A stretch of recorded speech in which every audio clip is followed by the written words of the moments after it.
BRT looks good. Did I get it? Another short handover in video downlink from the space station. Should be regaining that shortly. See the safety tether path. In the meantime, Rubins and Glover performing a buddy check, making sure that they each look good before heading out to the work site. The team here in Mission Control Houston, Orbit 2, led by Flight Director Marcos Flores, leading the teams here through today's activities on board the International Space Station. Keep her handle down. Can you draw toward me some more so I can make sure your hand control module door is closed? You've got in your workstation 2 tabs, BRT. Where is that BRT? Third tab, you got 3 tabs up. Cool. Marcos Flores, lead flight director, taking the center of the screen there. To his right, our left, is Frank Rubio, NASA astronaut, and the ground IV for today. It'll be his voice from here in Mission Control Houston that you'll be hearing to our 2 spacewalking astronauts today.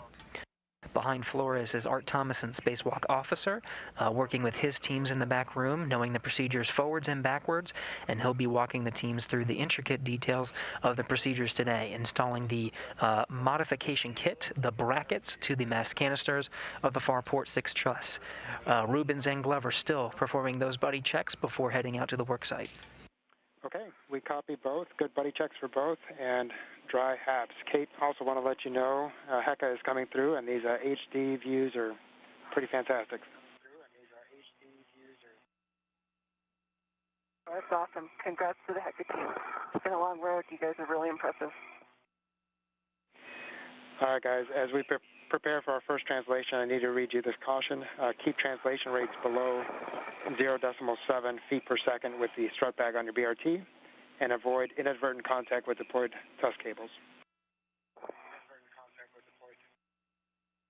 Happy all. Me too. Okay, so Ike, you'll be translating first, heading out towards P1 under the FHRC. All right, Kate, I'll see you at T6. All right.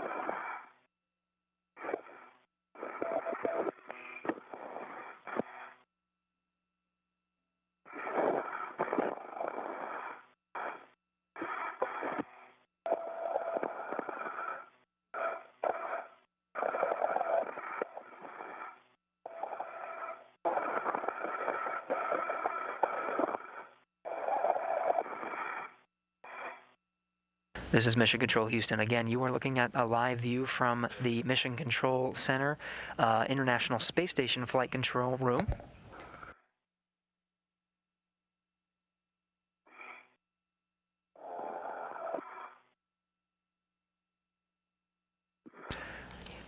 The ground IV, Frank Rubio, you just heard, giving the translation path to our astronauts right now. They did their buddy checks on the outside of the Quest airlock. Everything looked good. Their helmets were configured, the video systems turned on, and all their tools and the strut bags are in tow. Now they have a pre-designated translation path, which means they know the route to get to their work site. They have to take a very specific path through taking specific handrails to get there. Along the way, Kate Rubins is scheduled to pick up a portable foot restraint to get her in position for some of the work that she'll be performing. Also along the way, once we regain some of those views from the International Space Station, I already have a spoiler alert. The high-definition camera views from the helmet camera of Kate Rubins are already coming in and looking good, so we'll be able to show those off once we regain those views.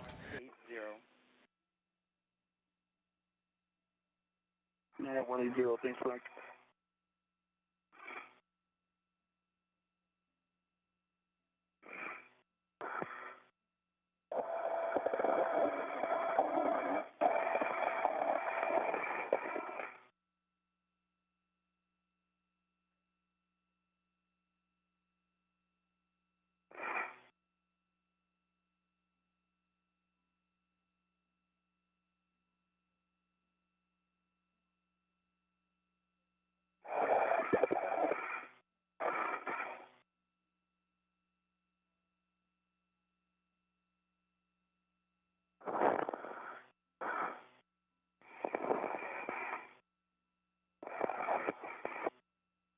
This is Mission Control Houston. Again, this is one of the lengthier gaps that we'll have from video downlink from the International Space Station scheduled for today's spacewalk.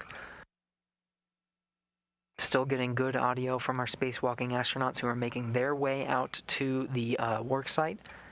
It's on the far port truss of the International Space Station. They'll be working on both of the mast canisters out on that work site. The mast canisters are the soda can looking fixtures that originally deployed the solar arrays that are out on the P6 now. They'll be installing a modification kit, a bracket if you will, that will hold a future set of solar arrays that will augment the power on the port 6 truss. There are two power channels out on the port 6 truss, the 4B and the 2B power channels.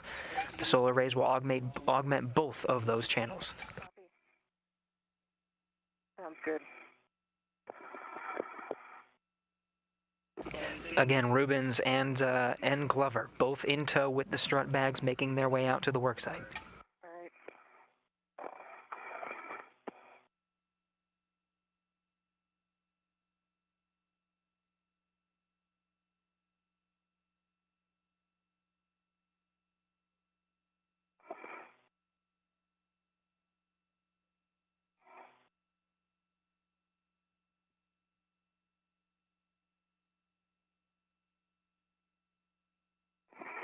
All right, Frank and Telly and FHRC, the seat cart, and our handrails.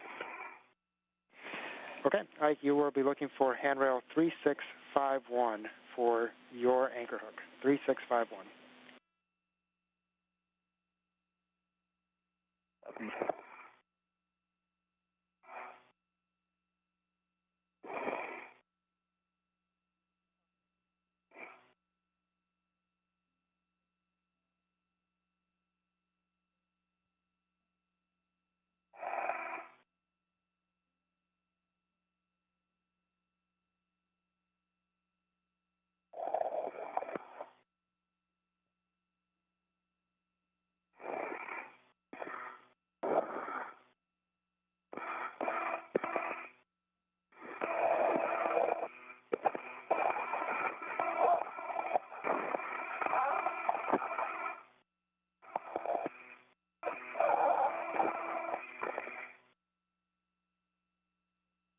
Confirm EV2's hook is going on 3651. Affirmative. EV2 anchor hook on handrail 3651. That'll be the handrail that's more nadir. Okay, 3651 EV2 anchor hook locked, gate closed. On black, good full test, reel unlocked. My low leading strap hook is locked to my right D-ring extender. I have a good safety tethered chain. I'm going to rep to Kate's hook and then attach it to 3652. Ike, we copy all. That's a good config for your anchor hook, and affirmative 3652 for Kate's anchor hook.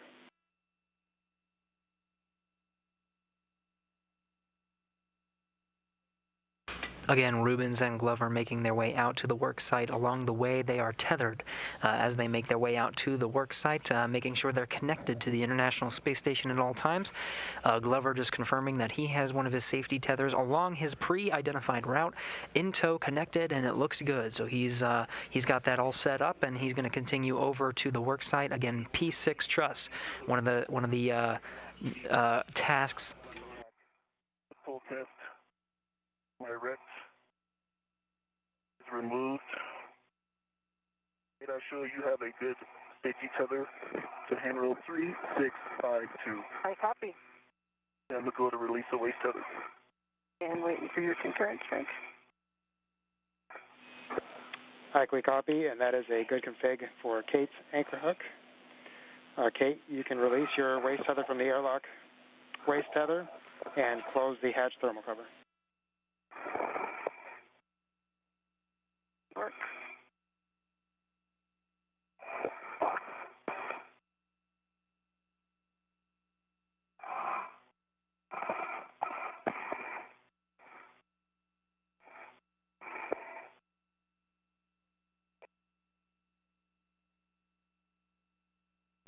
Again, both astronauts mainly working on tether configuration now and identifying their translation paths.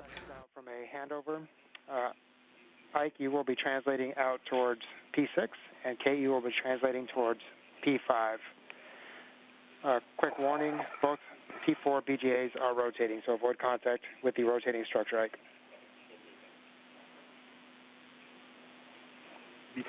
Copy the BGA. Thermal cover is closed. And just before the 20-second handover period, Rubins confirming that the thermal cover is closed before she begins her translation path, just making sure the Quest airlock is all sealed up and the thermal cover is over to maintain the temperature inside of the crew lock. Glover making his way through the translation path, pre-identified, and hooking up his safety tethers along the way. Kate Rubins will follow soon after, and again, she's scheduled to pick up a foot restraint along the way. We should be regaining video and audio communication from the space station very shortly.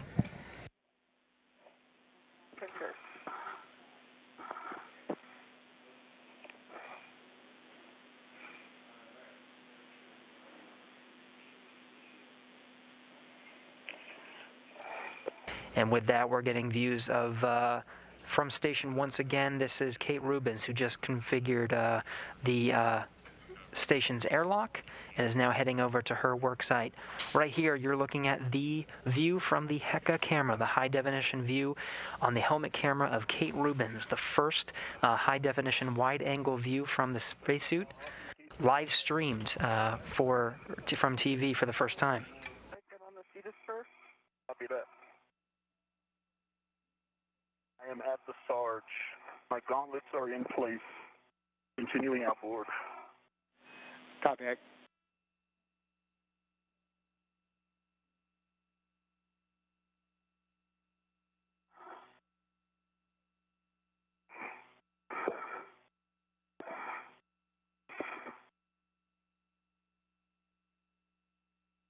Yeah, Kate, crossing the Sarge, that structure outboard, there's a thinner diameter brace that I think is the easiest one to translate across.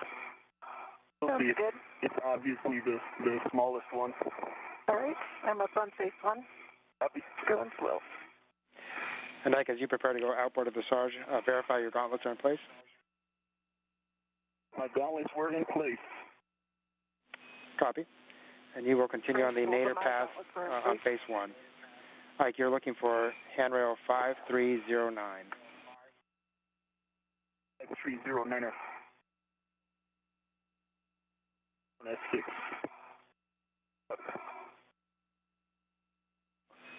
6. Some fantastic views from the high-definition view of Kate Rubins' helmet camera, still in an orbital day pass over the South Indian Ocean right now. We're about to head into an orbital nighttime.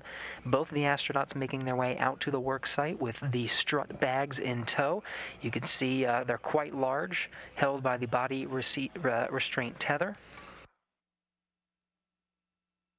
This is a view from one of the external high-definition cameras towards Kate Rubins. Again, she's wearing the suit with the red stripes.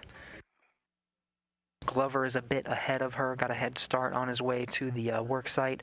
Once he's there, checking his safety tethers along the way, one of his first tasks is to go ahead and stow that large strut bag.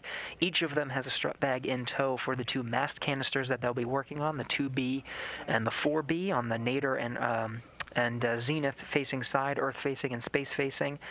Each of them has a modification kit for each of the mast canisters out there. There are two. We'll first work on the 2B channel, which is facing towards the Earth.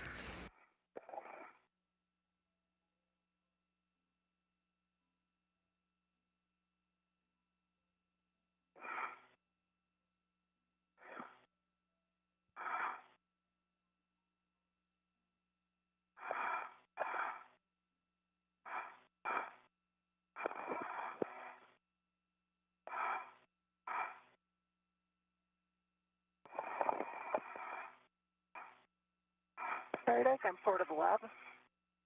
Copy.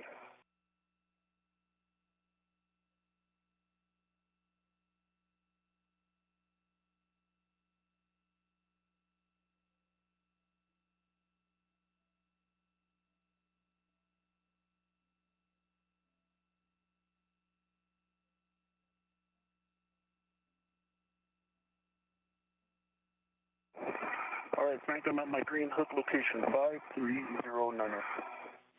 Affirmative, 5309, right?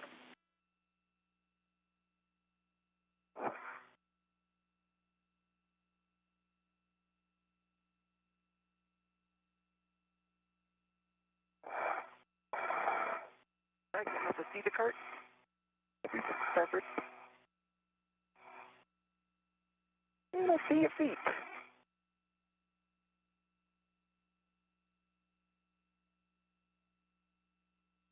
Okay, my green hook, start destination 5309. Copy, Ed. You'll continue to translate to the 2 Bravo IEA. Remember the warning about the sharp edge hazard on the ticker and sticker pip-ins. You too. All right, Frank, I've crossed over the safety tether anchor point. The safety tethers are clear.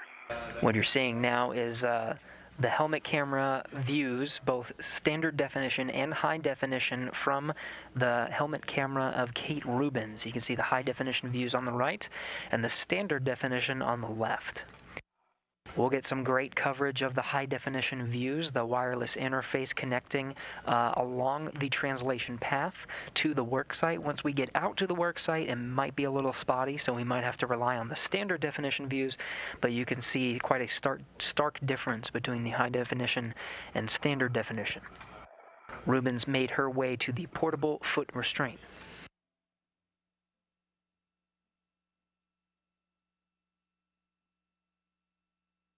And guys, you've probably seen we're about 2 minutes out from a night pass. Copy, and my visor's already up. Visor's up, EV2. And Kate, you'll be heading out to where Ike's I am. green hook is, and that's the trunnion where you'll head zenith. Copy. And Ike, I am clear of the seat carts. Copy. And Frank, you have a mile marker for me?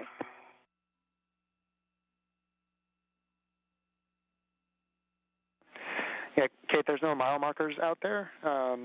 You should be able to see Ike's green hook and the trunnion structure that's there. There's you'll head zenith. Thank you. All right, Frank, I'm at the T6 IEA. Okay, Ike, you'll be looking for handrails 5305 through 5307 to stow the strut bag. Remember that you want the tape towards the mass canister and the handrail towards the radiator. In work, I'm at 5305. They're ready to stow the bag. As astronaut Victor Glover out at the work site already. He's got one of these strut bags in tow, so it's his job to stow the strut bag at the work site where Rubins and Glover will work together first. So he is stowing it. You can see on the integrated electronics assembly where the lithium-ion batteries are positioned on the 2B power channel. That'll be the temporary stow position to allow Rubins and Glover both to start putting the struts together and eventually construct the modification kit. In the meantime, Rubins is on her way to the zenith side, the 4B side. She's going to stow her strut bag first, put that in place, and that'll be the next mass canister that they'll be working on. She'll stow that in place and then go ahead and sweep back along her translation path and grab the portable foot restraint. She'll need that for some of the upcoming tasks to get a good angle on some of the installation tasks that she has for installing that mod kit to the mass canister. Okay, Frank, I'm zenith at 5311. Drop in my green hook. Copy, and that's affirmative, Kate. 5311 for green hook.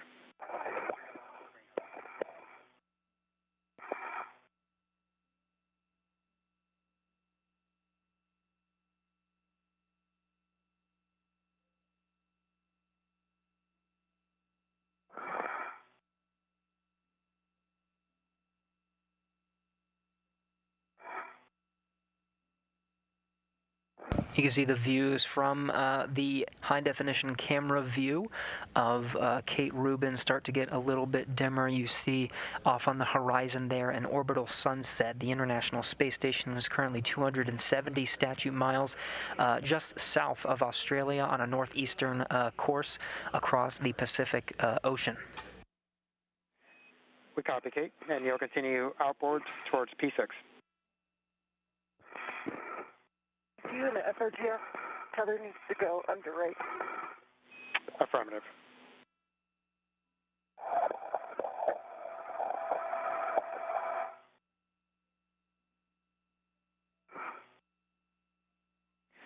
Ike, after you secure the bag, you'll open and secure the lid using the integral lid tethers.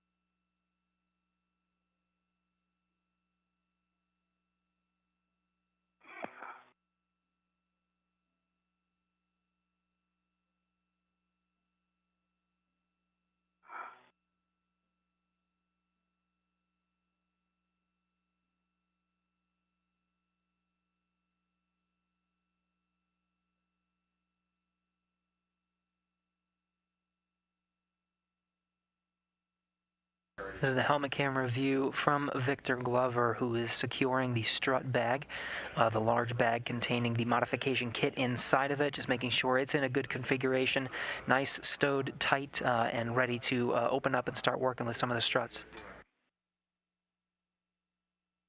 5350 to 60.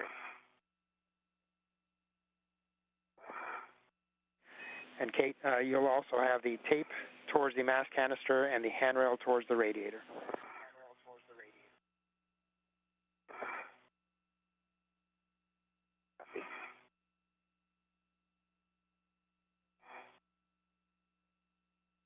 Rubins has arrived at her stowing position. She's on the other side of the Port 6 truss on the zenith side. This faces towards space. That'll be the second work site for today. She's got the strut bag in tow, and she'll be doing exactly what we see Glover doing now, just stowing the strut bag in place on the integrated electronics assembly. This secures it to the truss itself. From there, Glover can open up the bag and start constructing some of the pieces. In the meantime, Rubins is on the other side. She'll be temporarily stowing her strut bag. Yep, you'll want to have the tape towards the mass canister and the handrail towards the radiator, aft. Port, relax. And same for, well, the tape is toward the mass canister. EV2. Copy, Ike.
Glover already opening up the strut bag. That bag is specially designed to hold those struts. All the struts themselves are secured in place to allow Glover and Rubins to work on each piece one at a time.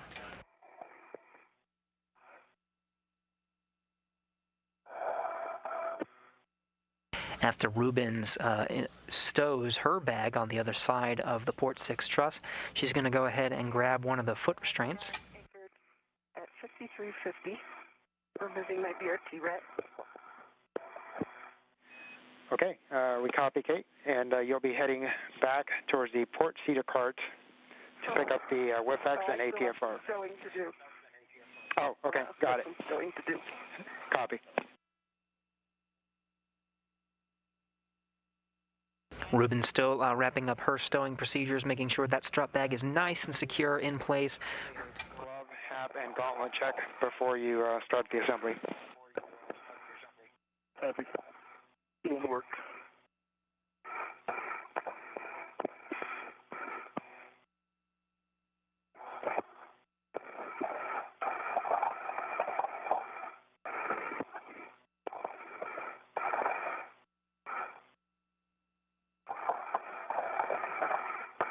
You'll hear that task quite a bit throughout today's spacewalk. It's called the glove and hap check, just making sure that there are no scrapes or scars on the gloves that they'll be working with, mostly working with their hands today, constructing the struts and using the pistol grip tool. And the hap is a helmet absorption pad, just making sure that that's dry. That's what they're wearing on their head right now. They'll perform those periodic checks throughout today's spacewalk, make sure everything is okay before they continue on to the next tasks.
The view you're getting now is helmet camera 20. Anytime you see that translucent number on the bottom right, that is the helmet camera of Victor Glover.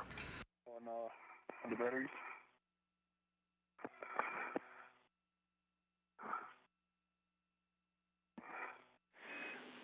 Ike, that should be okay. If you feel that's a good place to tether it, should be safe to do so. Okay.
Okay, Frank, the bag is in place.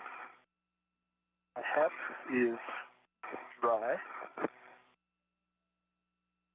Checking my gloves now. Copy, HAP.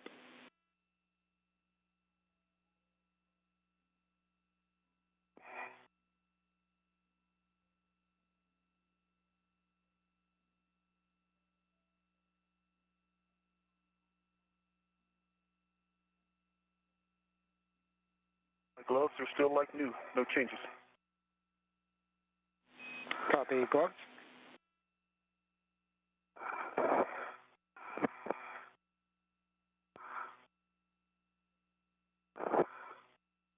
That's a good glove and HAP check.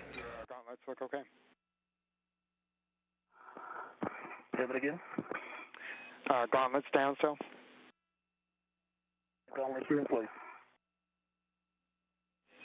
Okay, those are good checks for you, Ike. Kate, you doing okay before we start the bracket assembly? I am. Still getting the back. Good, almost done. Okay. I have the back stowed. Kate towards the mast canister. Handrail is really pointing a little bit more nadir, but also aft.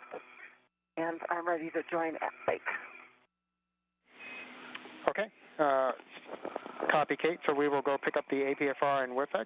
You're going to head nadir on the same trunnion structure that you came up on, and just take care not to loop your safety tether around the trunnion.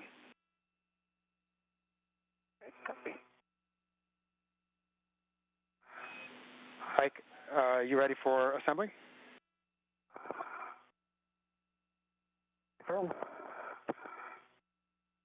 Okay, you'll first want to retrieve the mounting bracket, and we'll be attaching the right upper struts, which should be straps 1 and 2.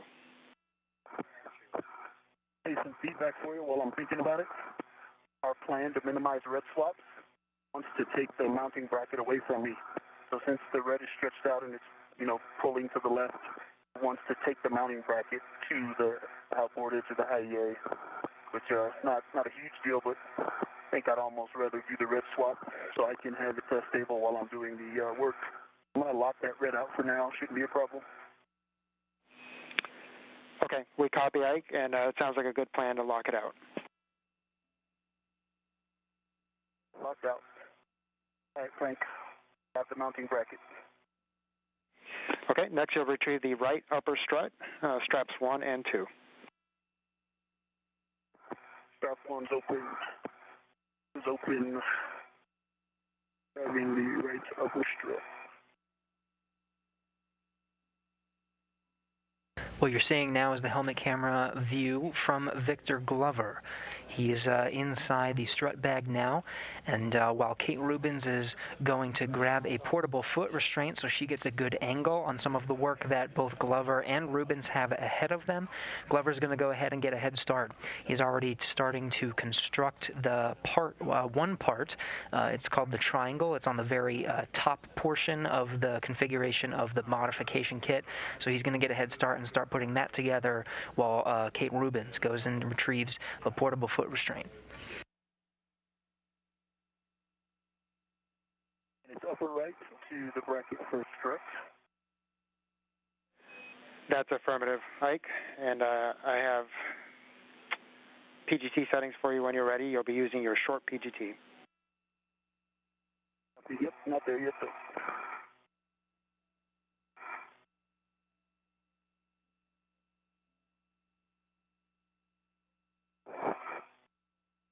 And Frank, do you want me to go inboard of the triangle on the way down?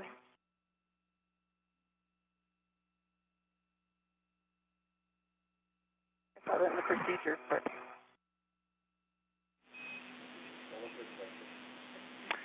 Yeah, Kate, you may want to go outboard of the trunnion and just follow your tether back.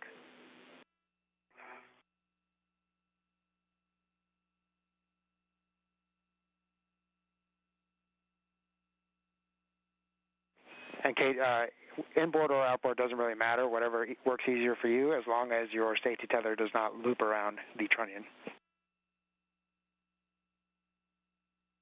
Good.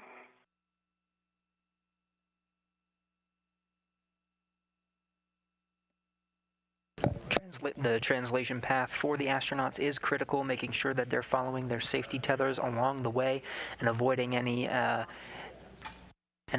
specific areas of the station's truss. Again, Rubins is on her way to grab a foot restraint. What you're seeing now is the helmet camera view of Victor Glover, who's already starting on putting together some of the pieces of the modification kit. Okay, Frank, I started in 13 and 14 by hand. I got 2 turns on each. Okay, we copy. Good job on that, Ike. So your PGT settings on the short PGT will be Bravo 3, clockwise 2. Okay, stand by. I got to cal this bad boy first.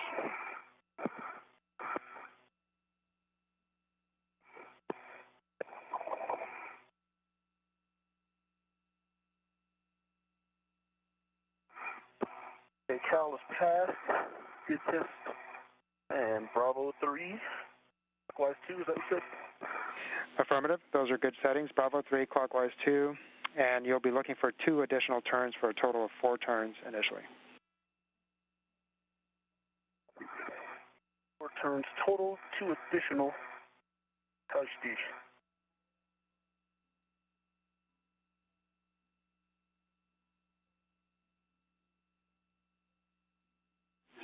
And Kate, you'll be looking for cedar cart width 3. Copy.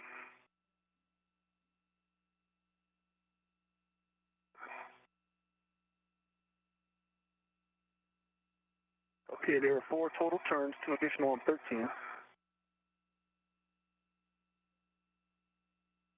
4 turns total on 14 as well. Okay, we copy that, Ike. Next, we'll be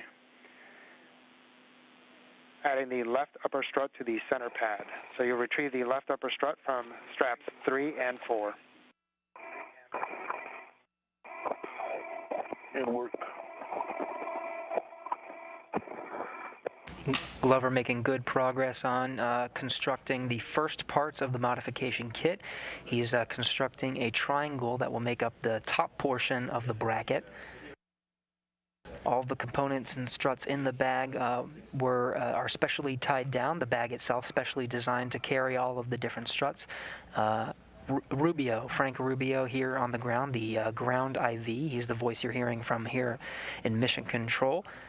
Just noting all of the different locations where he can find the various struts to assemble the correct components, preparing for when Rubins returns with the portable foot restraint to begin some of the first steps of installing the bracket to the mast canister.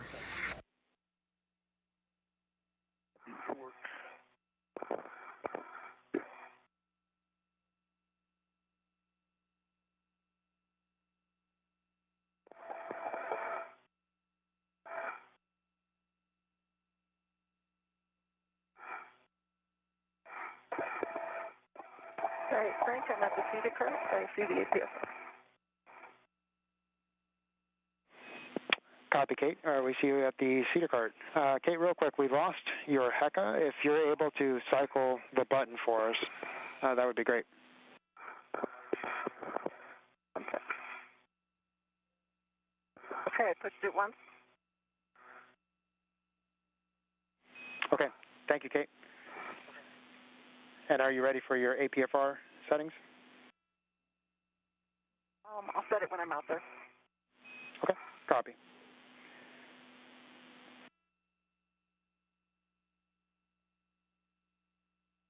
Unless you guys recommend for translation now.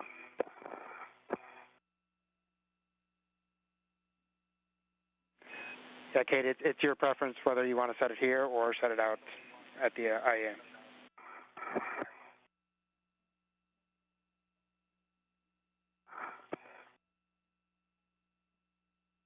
Okay, Frank, I've got 2 turns on that 17. Okay, copy, Ike.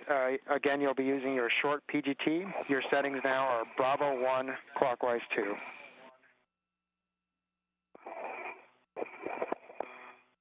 Bravo 1 this time, cover. and you'll be driving Mike 17 to torque. We're expecting about 15 turns, so it should be 13 additional turns. That'll be about 13 additional turns to torque.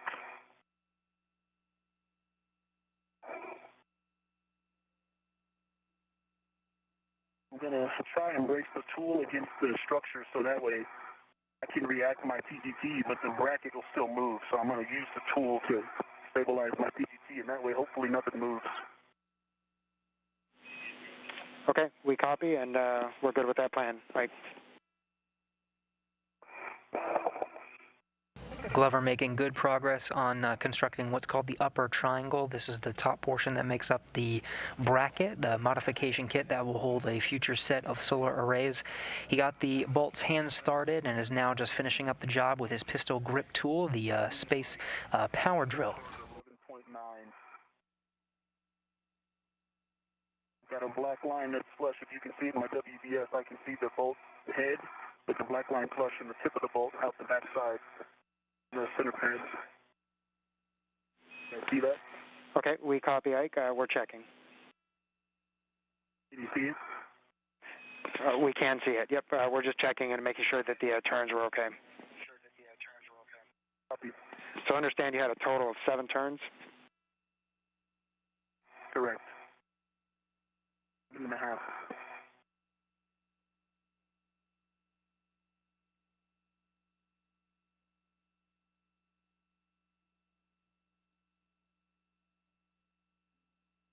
And also, for a data point, it looks like the bolt on the other side. Okay, we copy, Ike.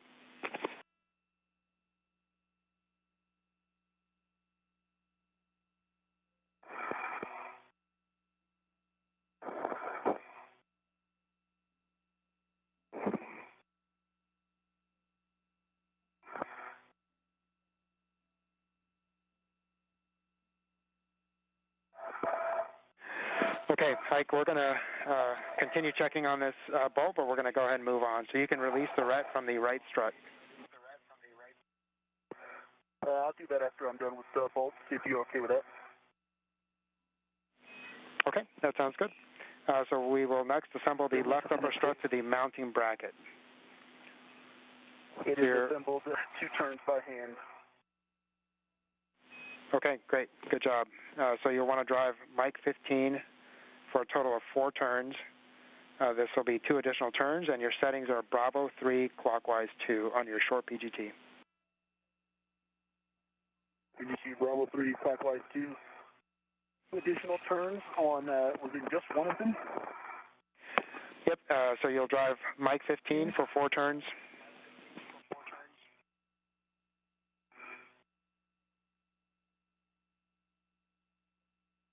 Okay, 4, Mike 15. Okay, we copy, and now you will drive Mike 16 to torque. We anticipate 24 turns, so 22 additional turns. Copy, 22 additional turns, 16 to torque.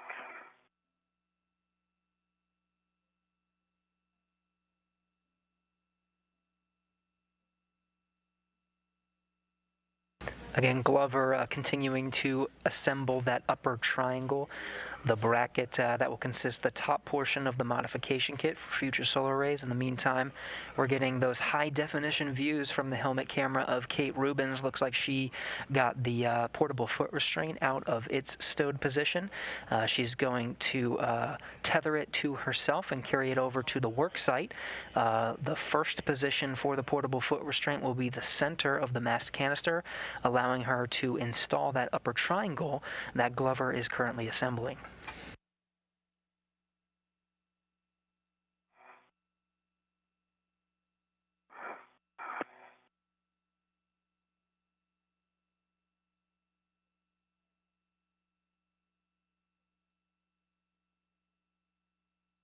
See, Frank, I got 14 and a half additional turns.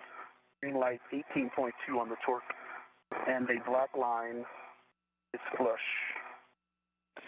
Okay, we copy 14 and a half additional turns, 18.2, green light, and black line flush.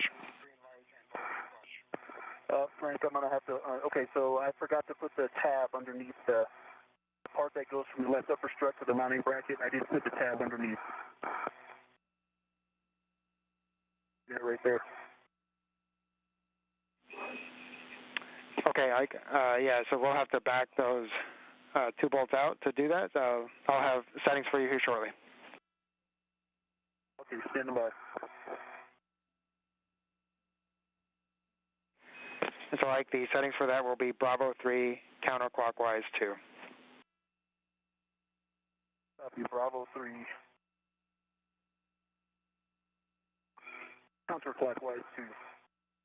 Okay, marking those up.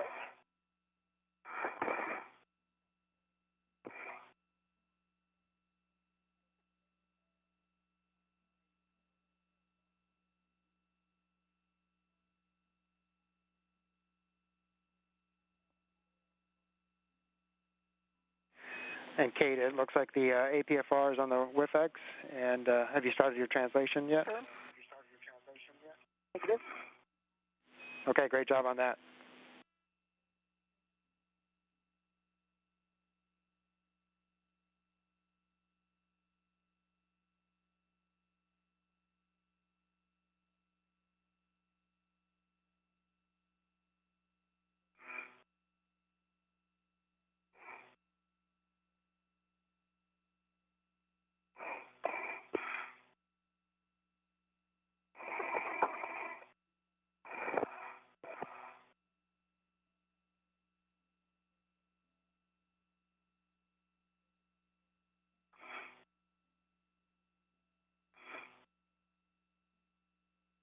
Okay, Frank, yes. APFR is on my, APFR WIFX are on my BRT and headed back towards. Copy, Kate.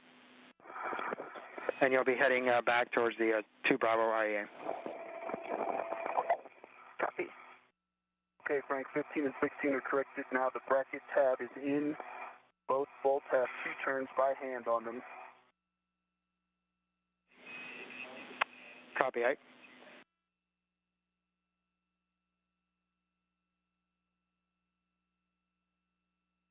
And so, Ike, what we're going to do is just redo these as before, and then we're going to go back to Mike 17 and try that one again. So first, Mike 15, you want a total of 4 turns, so 2 additional turns, with Bravo 3, clockwise 2.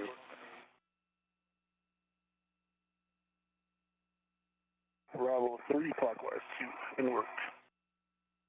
A good view of Kate Rubins as she makes her way back to the worksite. She's going to tag up with Victor Glover, who's currently assembling the upper triangle portion of the bracket that consists of the modification kit. What you're seeing is Kate Rubins with the portable foot restraint in tow. She got that removed from its stowed position, has it connected to her by way of tether, and she'll be making her way over to the work site. Her next steps will be setting up that foot restraint for the next series of steps. Glover already ahead on his tasks and constructing the upper triangle by himself. He'll be handing that upper triangle over to Kate Rubins, which she's secured and in position inside of the portable foot restraint.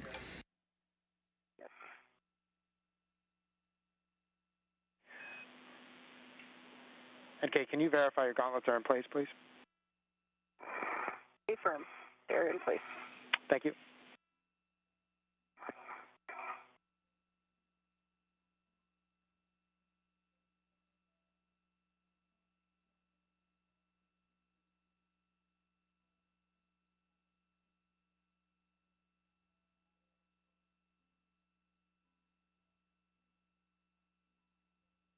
Hey, Frank, on 16. I hit the button again on accident, sorry. I had 21 additional turns. Would you like me to put the CGT on it and torque it out again? I hit the button after reaching my torque on accident. Ike, affirmative. If you could torque it one more time, please.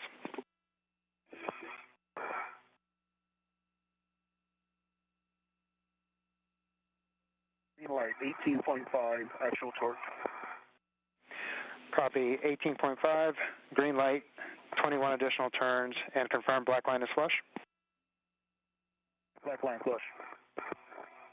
Okay, that makes that a good bolt. And now we'll go back to Mike 15, and we will, same settings, approximately 20 additional turns for a total of 24. That can work. Hey, Ike, you're looking good. Hey, Kate. A good view of Kate Rubins there on the right of your screen, and Victor Glover on the left. We're about 5 minutes away from a day pass, and also LOS in about 5 minutes. I'll let you know when we get closer to that.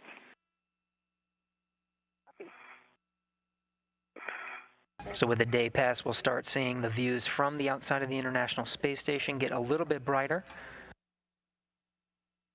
Glover making good progress on the upper bracket, finishing one of the bolts needed to secure the upper triangle. He's working on the next bolt.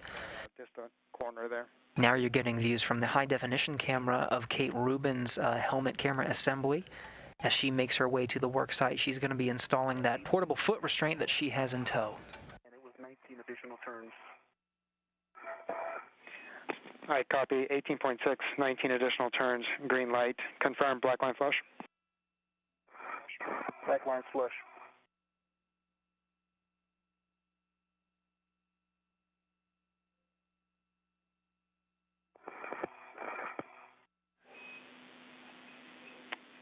All right, Ike, we think that's a good bolt on Mike 15. We'll go back to Mike 17 and try that one again. Your settings for that will be Bravo 1, clockwise 2. That'll be Bravo 1. Clockwise 2, 6, 1, 2. Okay.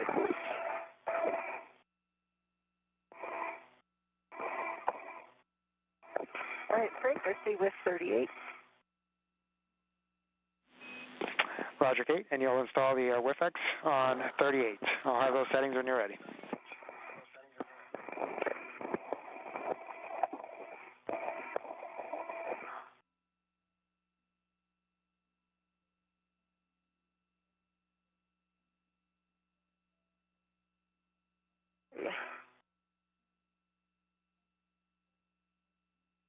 Kate Rubins has arrived at the work site. Her next task will be to install that portable foot restraint on the designated work site interface, giving her the proper angle to make some of the next procedures of installing that upper triangle that you see Victor Glover is currently assembling. The helmet camera view you're seeing, number 20, is the helmet camera view from Victor Glover.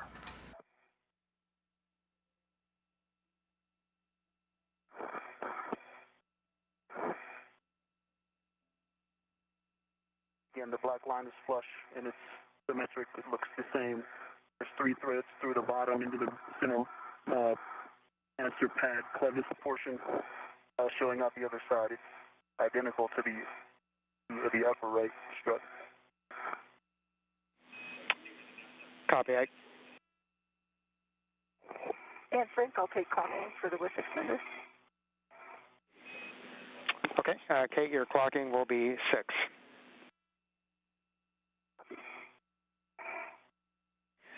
And Ike, that is a good bolt on Mike 17. So next we'll be driving Mike 13 and 14. That's the right upper strut to mounting bracket. Okay, copy. And which ret can I take off?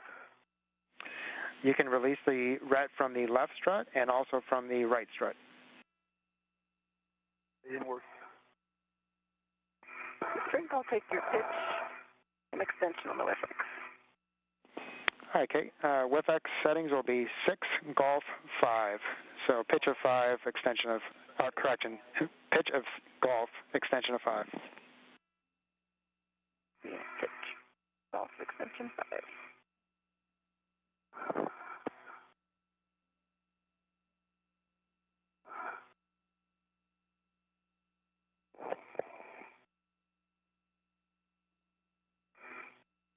And Ike, your settings for your right upper strut to mounting bracket will be Bravo 3, clockwise 2.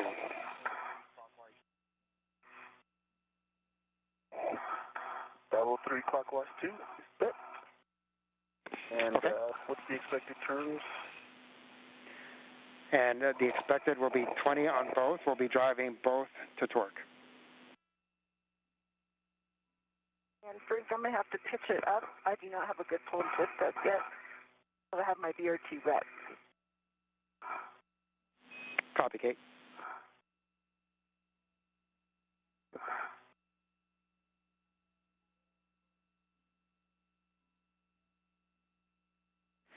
And guys, we have about 30 seconds till a handover. So Ike, again, you'll be driving Mike 14 and 13 to torque. We anticipate 20 additional turns. Roger.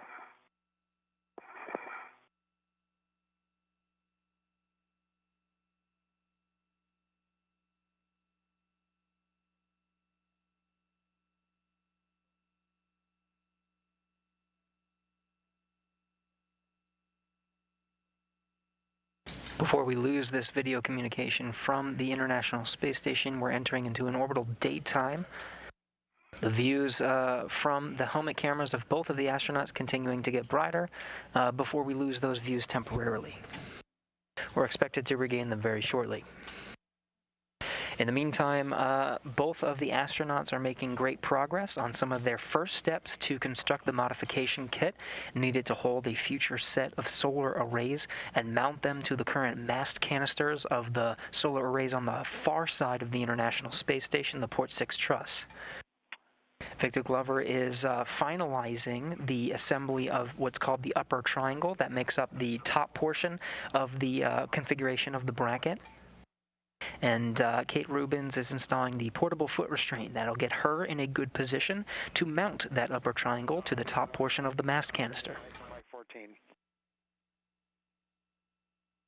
And you can continue with Mike 13.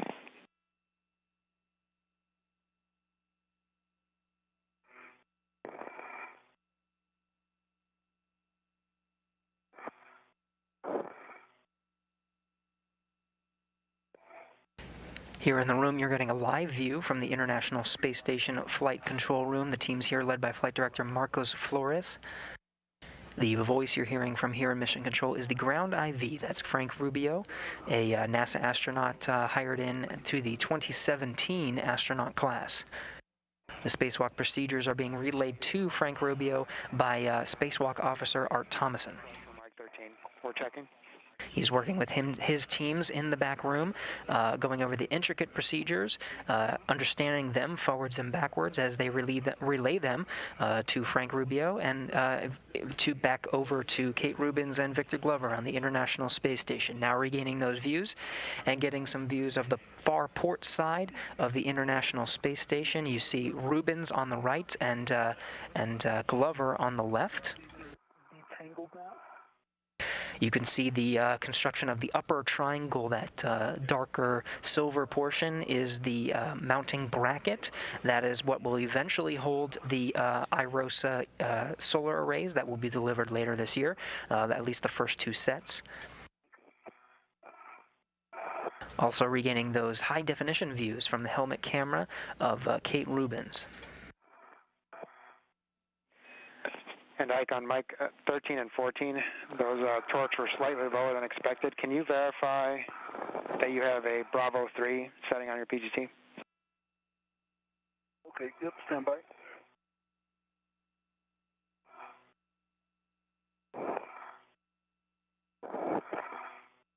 You can see Rubins on the left there, the suit with the red stripes configuring the portable foot restraint in the center of what is the mast canister. That's the soda can looking structure off to the left. That's going to give her a good position to reach towards the top of that where she will install the upper triangle that Glover has been putting together. There's something called a center pad that is specifically designed to mount at the top portion of that mast canister. They're configuring their settings of the pistol grip tool and the portable foot restraint needed before getting situated for the first assembly, the first part of the assembling and installing that modification kit onto the mast canister. Okay, copy, thank you. And Ike, if you can switch over to Bravo 3 and drive those bolts again, please. Bravo 3 is set. This is 13 and 14, correct? Affirmative. Mic 13 and mic 14.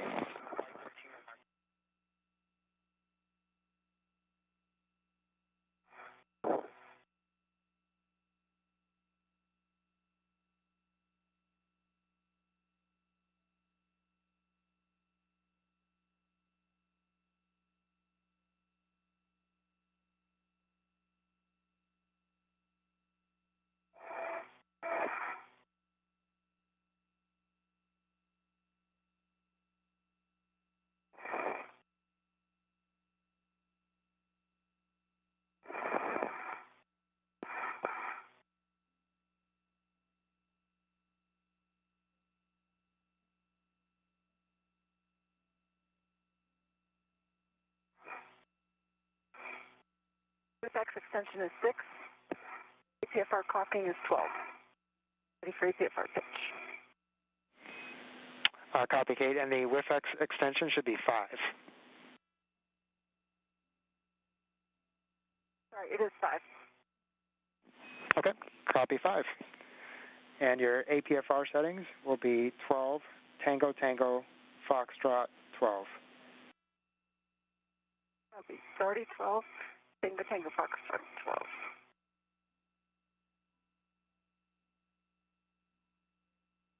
Okay, Frank, I got a quarter return on each and 18.4 on standby. 18.4 on 14 and 18.3 on mic 13.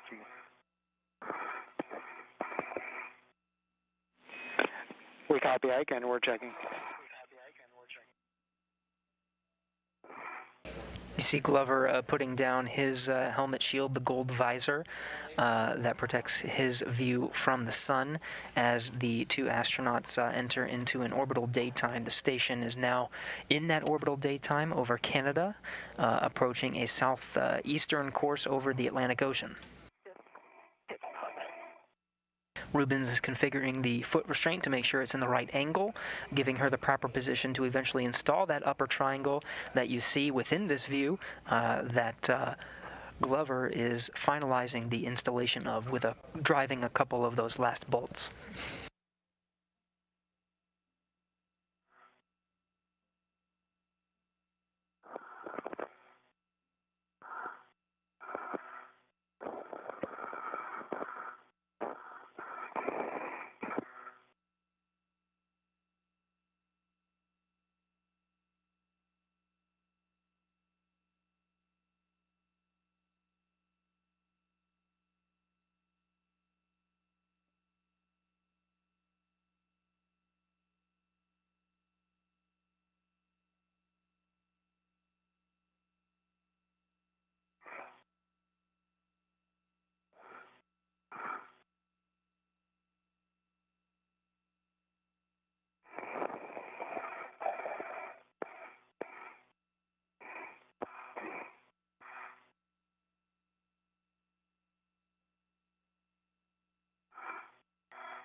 And Ike, we just got word, mic 13 and 14 are good to go. So next you will move the long PGT, the 7/16 PGT, to the right upper strut handrail stanchion near the center pad.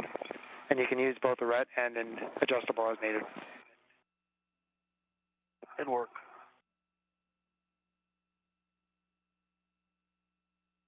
So with a good configuration on that upper triangle that Glover has just finished putting together, his next task will be stowing the pistol grip tool, that space drill, onto the upper triangle. So when he hands it off to Kate Rubins, who's going to enter into this foot restraint that you're seeing from this view, once she gets in a good position and puts the upper triangle in place, that pistol grip tool will be right within her reach, so she can start bolting that center pad to the upper portion of the mast canister.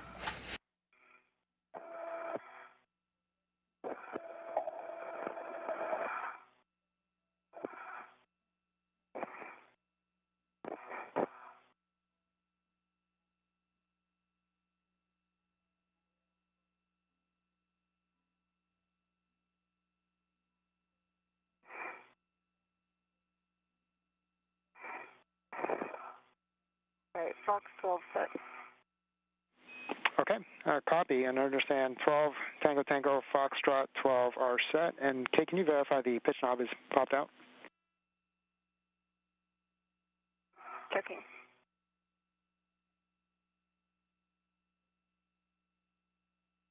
Confirm. Okay, copy. Those are good settings for the WIFX and APFR. And Kate, I'll take a glove, hap, and gauntlet check. Okay. Gloves are pristine, hap is dry, gauntlets in place. Okay, hey guys. I've got a sanity check on the APFR settings as well, that makes sense. Okay, awesome. And great job to both of you. Ike, you did a great job building that triangle by yourself, man. So, Kate, you can just ingress the APFR at this point.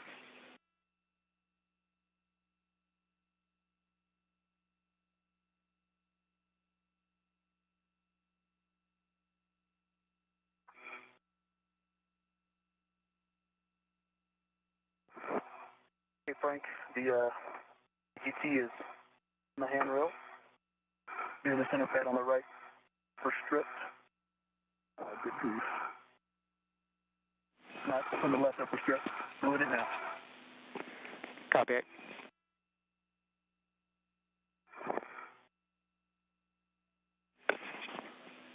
And Kate, as you ingress the APFR, do you guys need a reminder for the movement cautions as far as cyclic movement and forces on the mod kit structure?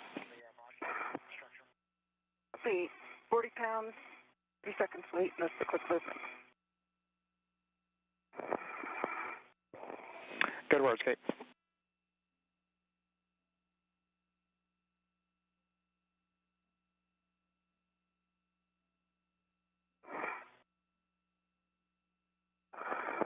So you're getting a great view of both astronauts. You see Kate Rubins off to the right there. She's in the suit with the red stripes. She's going to ingress or enter the portable foot restraint. You see Glover off to the left there, the suit with no stripes. He's already constructed that upper triangle. That's the first section of the bracket, the modification kit for installing the future solar arrays. He's already put that together. Everything's bolted up. And he's also strapped the pistol grip tool, already set to the configuration that Kate Rubins will need once he hands it off to her.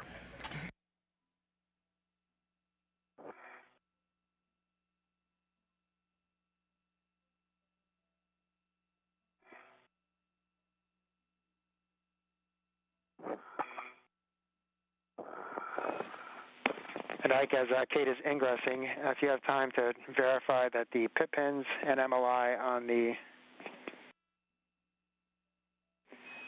center pad are appropriately configured.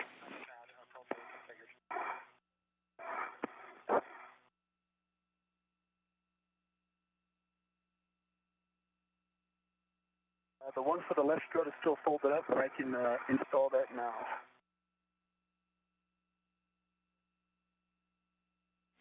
Okay, we'll take that now. Ike.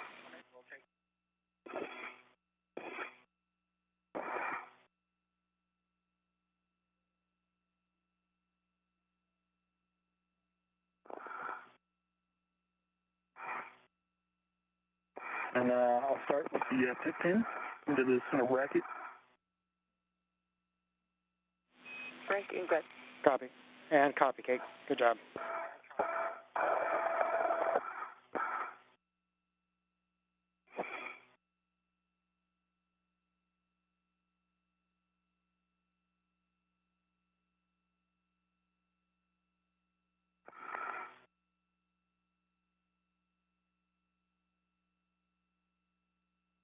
Pit pins in with a good pull test.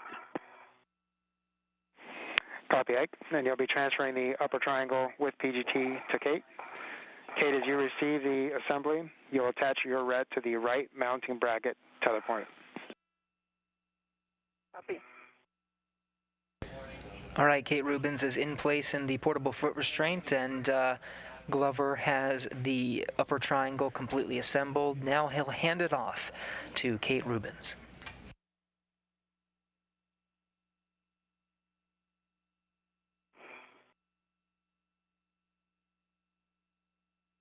They have to make sure the bracket is tethered at all points, currently tethered to Glover, and they'll make a handover to switch it to Kate Rubins' tether. Again, she doesn't have to worry about the pistol grip tool, the space drill. It's already connected to that upper triangle, ready for her whenever she's ready to install it.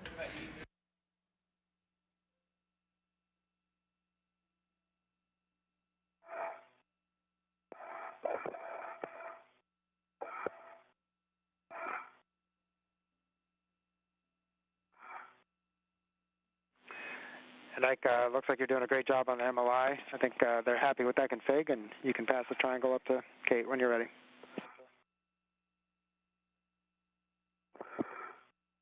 Work.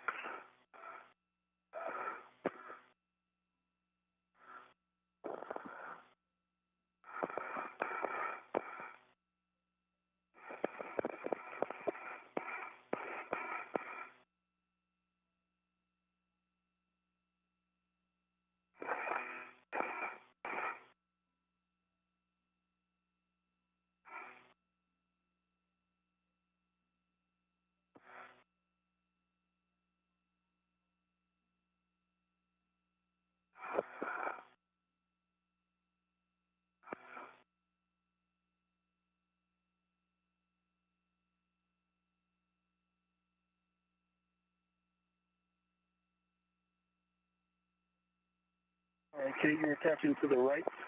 I And also, I'll hand you that side first. Okay.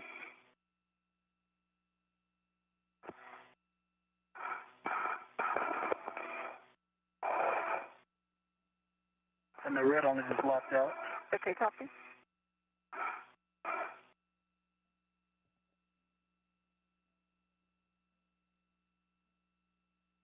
You see it? Confirmed, and I have my ret on the right. Okay, let me know when you're ready to take control. I am ready to take control. Hey, you've got it. Okay, I've got control. All right, Glover just handed off the upper triangle to Kate Rubins. On the right tether point.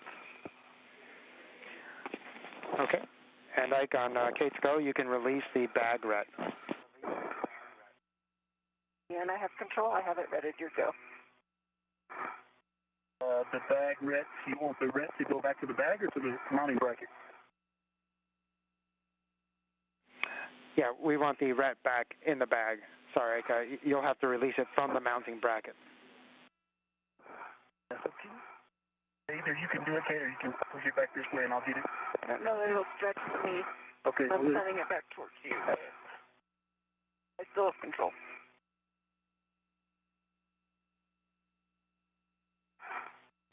Again, Rubins has control of that upper bracket. They're just making sure that the tether configuration is okay before she begins the work of installing it to the mast canister. Installing the center pad to the mast canister with the arrow pointing up.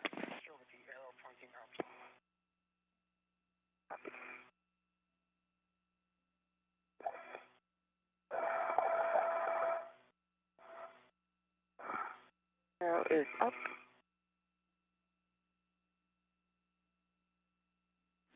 And you'll engage the left side first and then pivot the right side to engage the soft dock.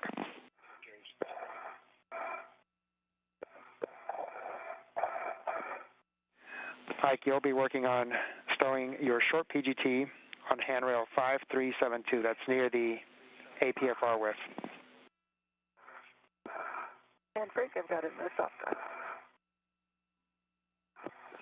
Copy, soft dock. You too. Kate, on your long PGT, your settings will be alpha 2, clockwise 2.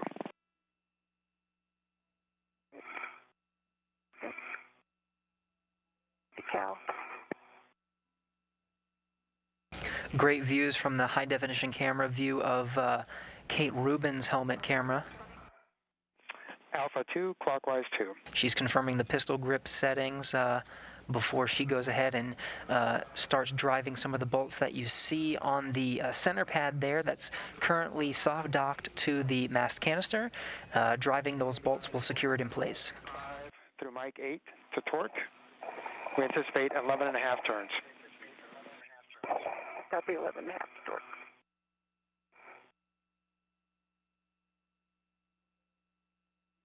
Wow, we adjustable distance that are ready to be here.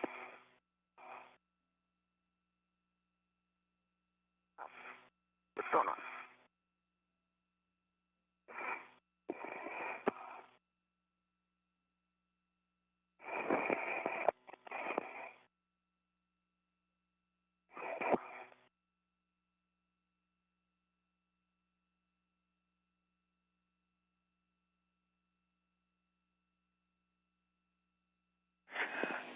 Hey, Kate, from the HECA camera, it looks like that center pad is moving more than we expected.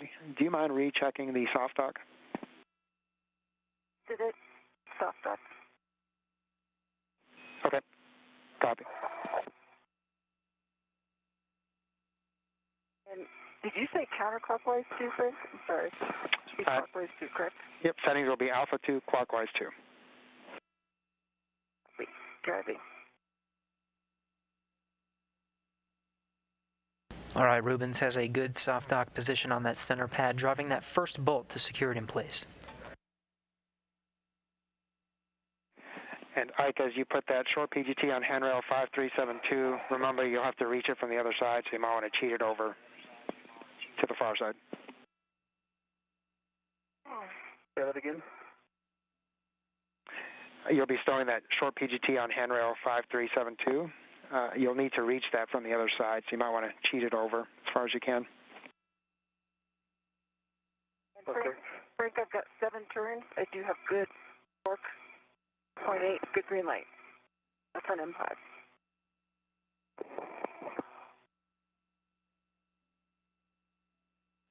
And Kate, what was the torque on that? That's 3.8, actual. Copy, 3.8. And Ike, disregard last. I was one step ahead of you. You'll need to need that on the left side first. I can get it from both sides. It's not that wide. It's in the middle. Okay, copy.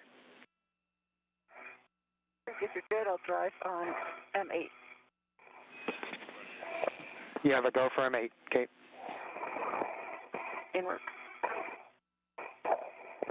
Rubins driving the second of 4 bolts to secure the center pad to the mast canister. In the meantime, Glover is already a couple steps ahead, getting ready for the next series of tasks that'll install the struts on the left side. From this view of Kate Rubins, it'll be on the left side. Copy, 7, 3.6, green light on mic 8. Driving mic 6. Okay, you have a go for the next bolt. 2 good bolts out of 4 on the center pad. Rubins working on that third bolt.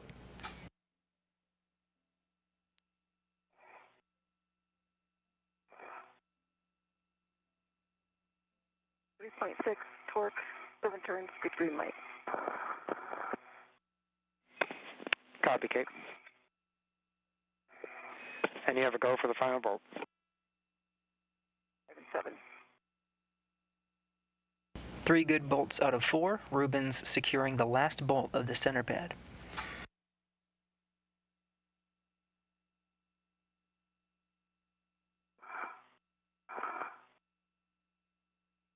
3.7 torque, good green light, and turns on mic 7. Copy for mic 7, Kate, and we are checking. Let you know shortly. You doing, Ike? Doing well. I had to take a couple snaps of you. Hopefully one of them came out. No guarantees.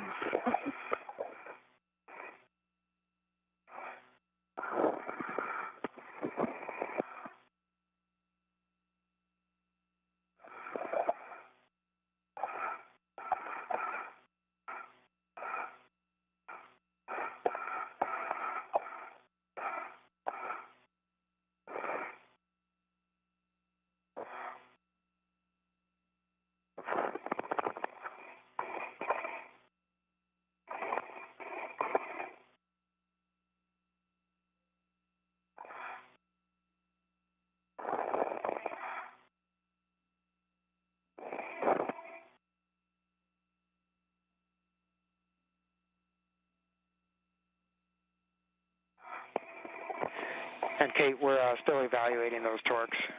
We'll have word for you shortly. Copy. For the suit guy, thermal control is 4. Kate Rubins successfully drove all 4 bolts on the center pad. Teams on the ground are evaluating, making sure everything is okay before she goes ahead and leaves her current position.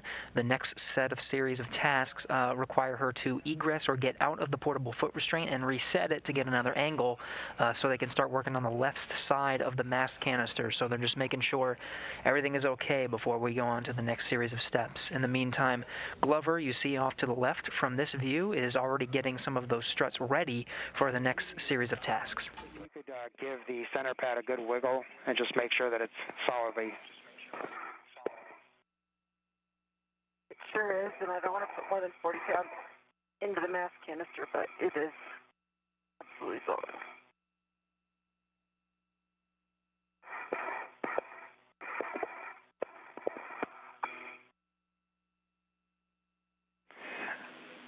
We saw that, Kate. Good job, and we're checking.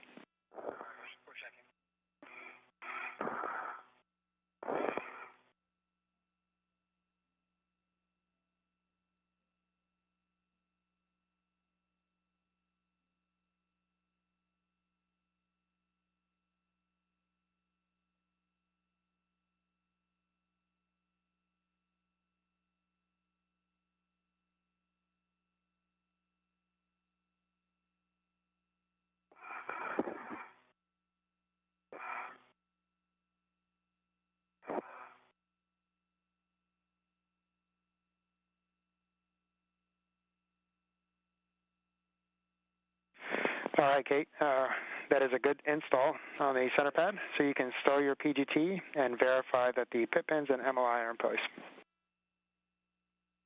Okay. The MLI is in place. Both pit pins are in place. PGT, the log PGT stood on the right handrail. Okay, copy. And you can move the EV1 ret from upper triangle to the PGT.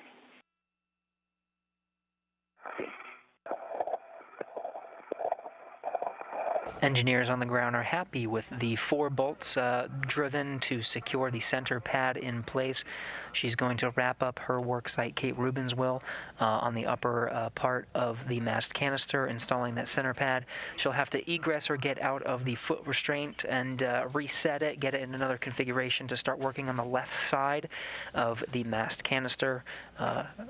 Astronaut Victor Glover already a couple steps ahead, getting those struts ready to hand off to Kate Rubins for the installation of the struts on the left side.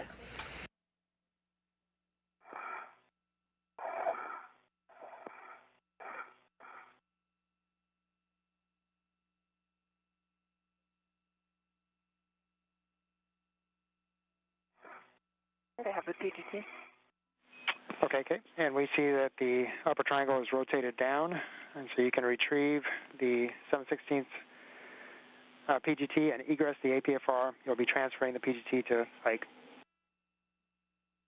I think I have it adjustable to me. Okay.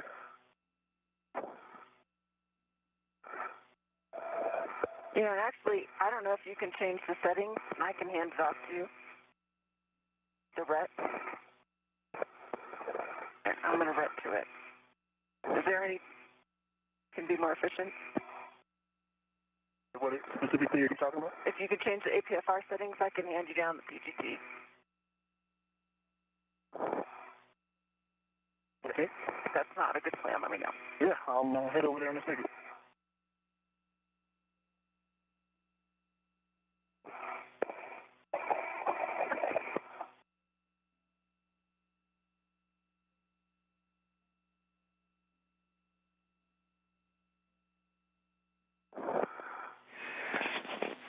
Hey, Kate, because there are so many settings to change, the team thinks that it's best if you egress and change the settings after you egress. Copy. Copy.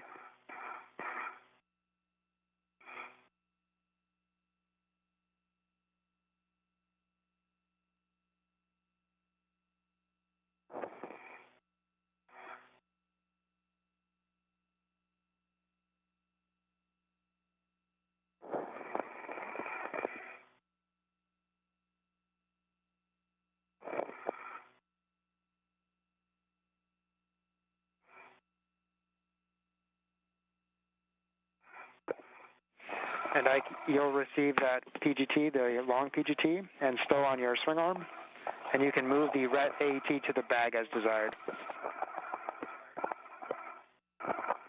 Copy. And Ike, do you have eyes on the long PGT? Say again? Do you have eyes on the long PGT? No.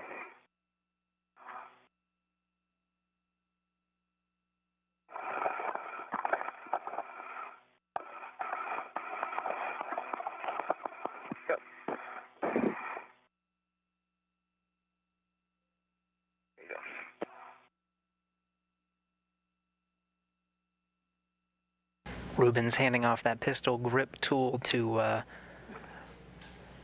Victor Glover.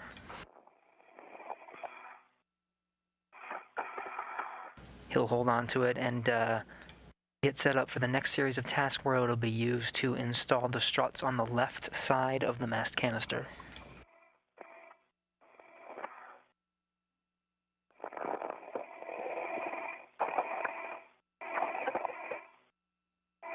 Okay, you can take the red off now. FT. Got it. All right, Frank, ready for settings. Okay, Kate. First, the WIFX extension will come to 1. So your new settings will be 6 Golf 1. And can we start at the APFR? Sure. Your APFR settings will be 12 Papa Papa Hotel 12. So the pitch goes to Papa Papa, the roll goes to Hotel. Copy.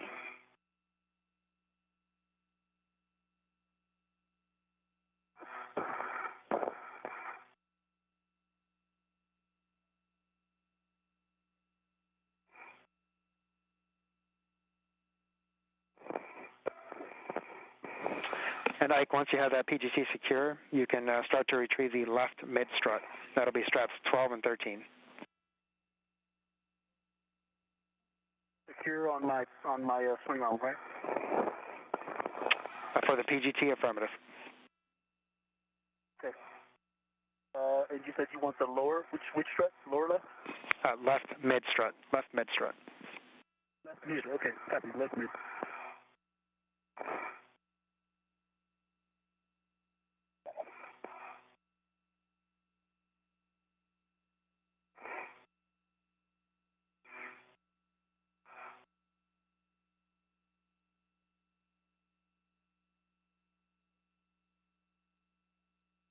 Hey, Frank, I've got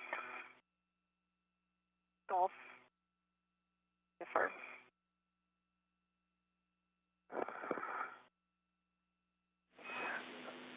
Say again, please, Kate.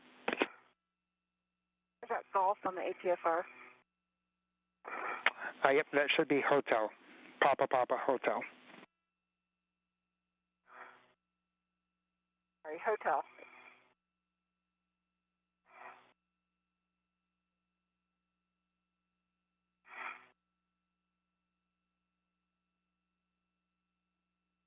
Again, Rubins configuring the portable foot restraint that you're seeing from her high-definition helmet camera view. She'll be working with Victor Glover here shortly. They'll be trading roles in using a pistol grip tool to secure the left struts, the left side of the modification kit.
Frank, this pitch knob is pretty stiff. Yeah, we're seeing that, Kate. Good job on working with it.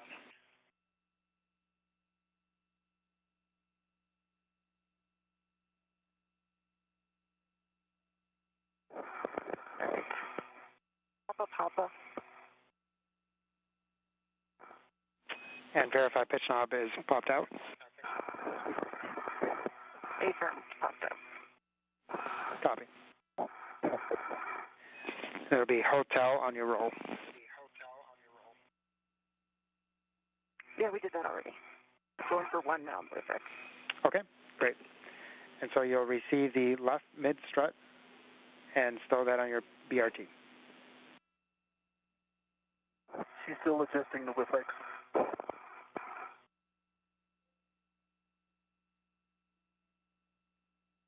Oh, yep, sorry about that, Kate. I forgot that we had done the APFR first. So your WIFX settings will be 6 Golf 1. Extension goes to 1. A1.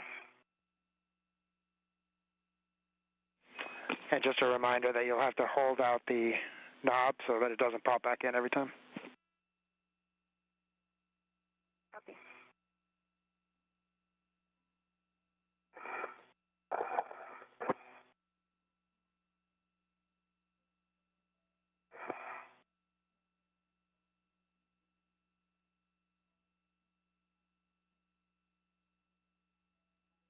Another hand. Thank you. Teamwork. And it is in. Pins out. Buttons out. All right, guys, great teamwork. And those looks like good settings on the WIFX and the APFR.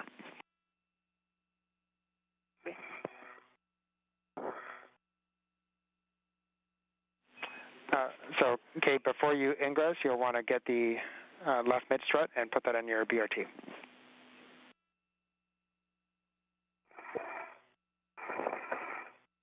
Didn't work.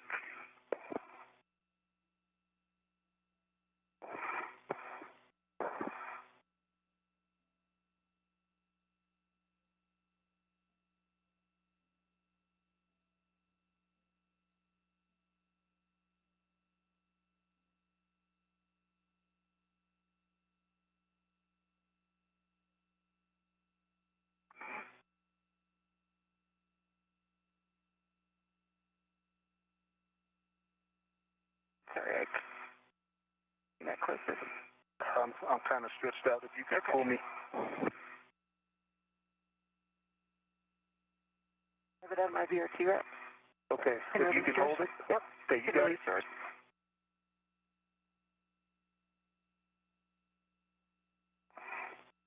All right, back to the bag. Your hand. Yeah, if you want to hold it for a second.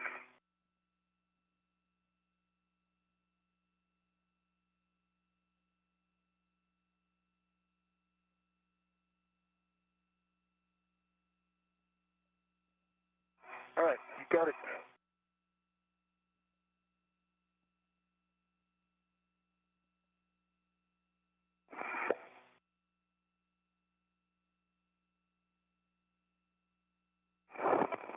Okay, Frank, mid strut is on my BRT.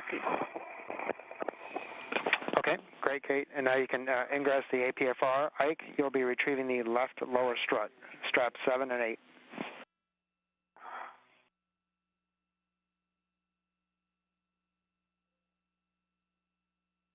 Copy.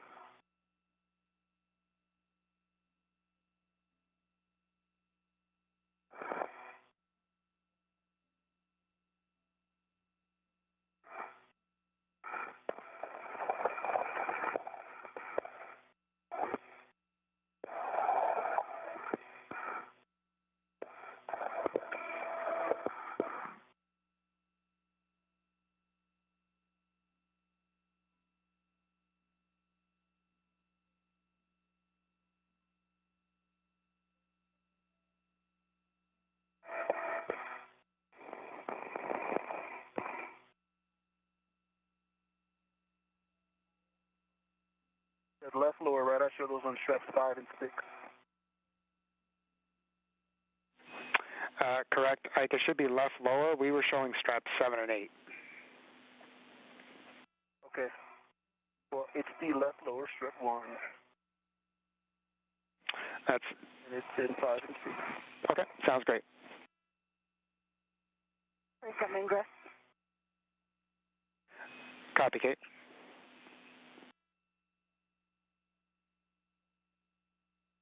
Rubins confirming that she's in position, ready to receive that lower strut from her position. She'll be able to install it on the upper triangle. In the meantime, Glover will take the lead for using the pistol grip tool to secure it. Affirmative, Kate.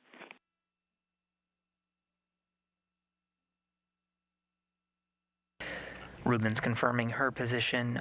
Again, Glover will be the one to secure the lower strut to the mast canister itself using the pistol grip tool, and Rubins will also use her pistol grip tool to secure it to the upper triangle. Keep coming towards me exactly as you are. Okay, I have control, but I'm not ready. Okay, you have control. And Kate, you'll want to run to the nearest handrail stanchion on the left lower strut. Copy, left lower strut. And by nearest, you mean the nearest the M22 bolt? Affirmative. Okay, I am ready. I have control. I can release your it or send it to me and I can release it. It's right here. I will release it. Sending it towards you.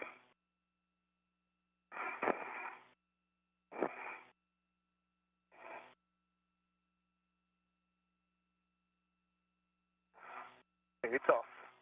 To the bag. You got it. I've got control. Got control.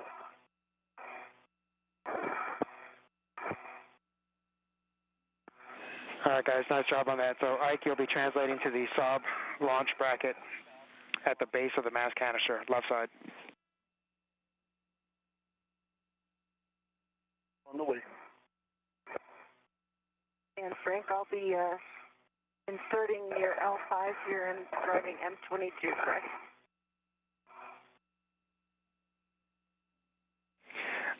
That's affirmative, Kate, although we will have Ike install his side first. After Ike, yeah. Yep. Copy. And guys, you're doing great. Just want to let you know, about 2 hours in, our limiting consumable is battery for both, approximately 8 hours, and we're about 15 minutes ahead on the timeline. Please.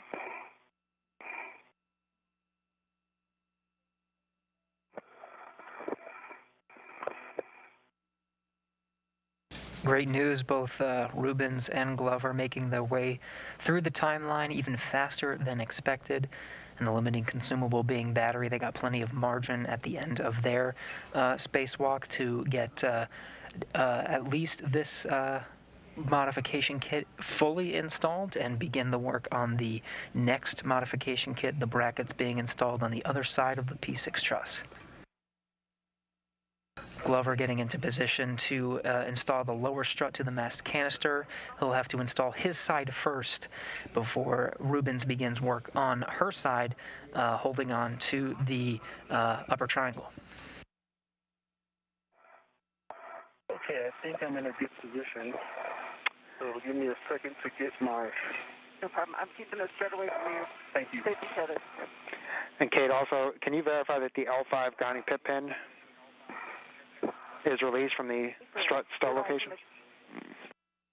Oh, sorry, it is next to... Yep, so you can pull that pit pin out. Done.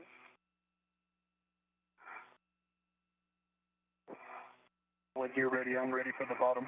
Okay, coming toward you. Hey, slow down. You come on a little bit. All right, I got it. Okay.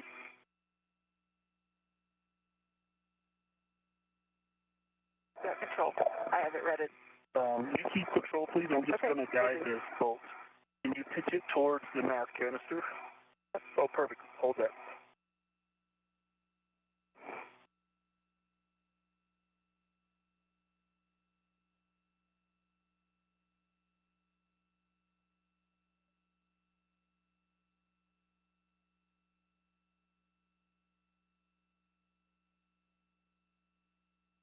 The helmet camera view from Victor Glover installing that lower strut onto the mast canister.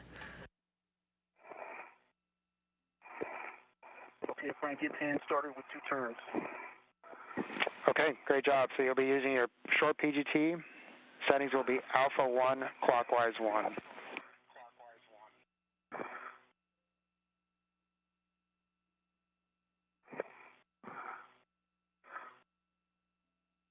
Copy.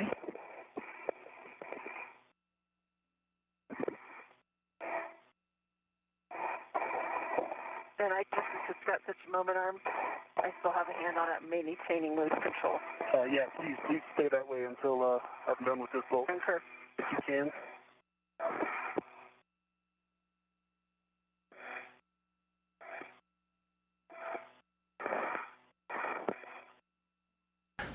Glover has 2 turns on the lower strut. He's going to bolt it a little bit more into place, giving it about 4 more turns with the pistol grip tool, the space drill, before Kate Rubins maneuvers her end to secure it to the upper triangle.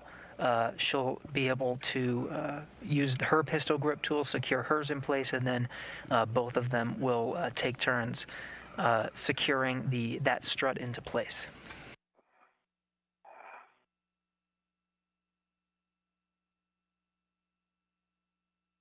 Okay, Frank, what were those settings?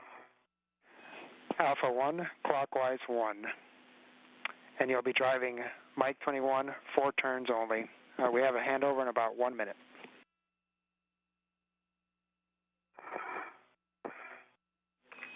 And Ike, that's a total of 4 turns, so if you already had 2 turns, it's 2 additional turns. Alpha 1, clockwise 1. Good words. Additional turns. Good words.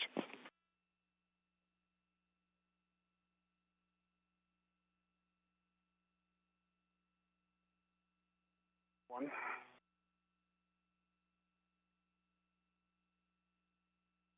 Additional turns. Okay, and again, we have a handover here in about 20 seconds. Kate, you can install the left lower strut to the mounting bracket, L5. Your settings will be Bravo 1, clockwise 2. Okay, Ike, if you can maintain control, I need to get my CGT. Okay, just Or is a second. Now entering into a short handover period, losing audio and video very temporarily from the International Space Station. This again is a view of the International Space Station flight control room. The teams here in Orbit 2 are walking through Kate Rubins and Victor Glover, walking them through their steps to install a modification kit, struts and brackets on a mast canister on the Port 6 truss that originally deployed the solar arrays out there. This modification kit will allow a future set of solar arrays to be installed on each of these mast canisters. There'll be one solar array installed on the mast canister that they're currently working on. Back with you. How do you hear? I've got you loud and clear, and this will be Bravo 1, clockwise 2 to torque 15 turns. That's good words, Kate.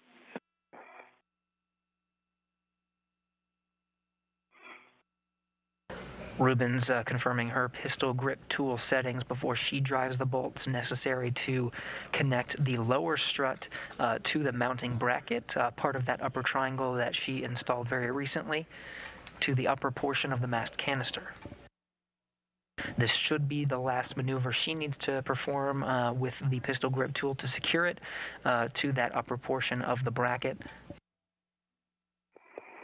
Now, Victor Glover only has 4 turns on his side, so he'll complete the turns on the lower side of the mast canister to affix that portion of this modification kit. Clockwise 2 set at debris 8 inserted.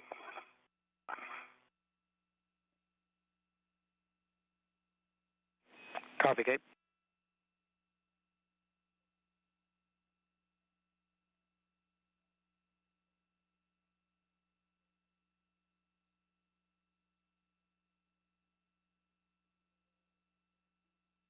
Can I hand start this? Yes, Kate, you can do that.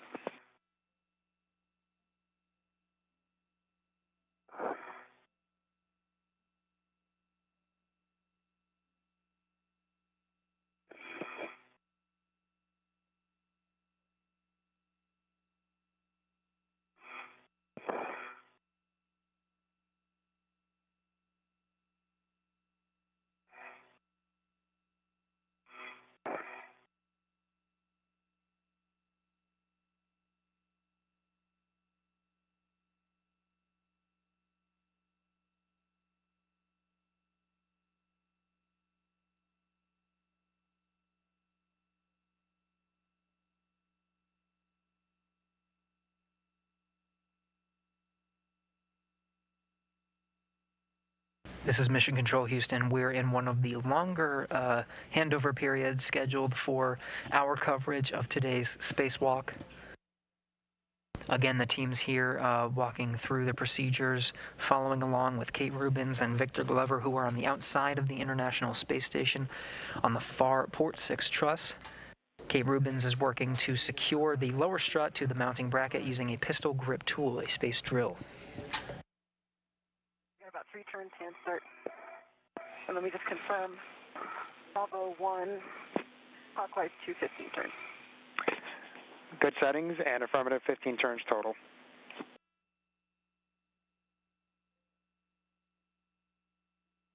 And Ike, as Kate is working on that, we will take a glove, hat, and gauntlet check.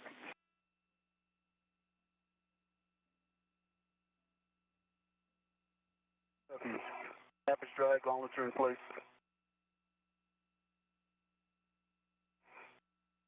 Frank, I've got 11.8 torque. Good green light. 6 turns on the PTT plus 5 hand start. 4, 5.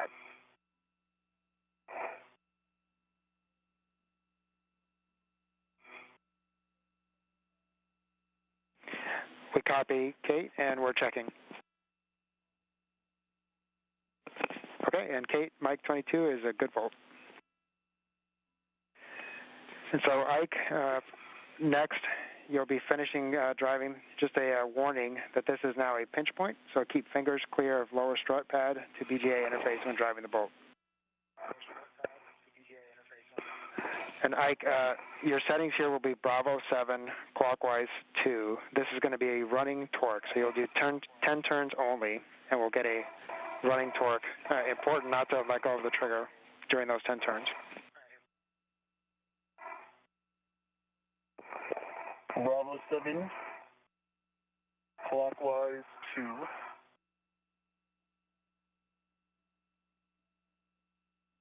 Ten turns, don't let go of the trigger. Good words. 10 total turns, correct? Initially correct. We'll get a running torque and give you the settings after that. I'm just talking about right now. I'm doing 10 turns right now, correct? Affirmative. 10 turns only.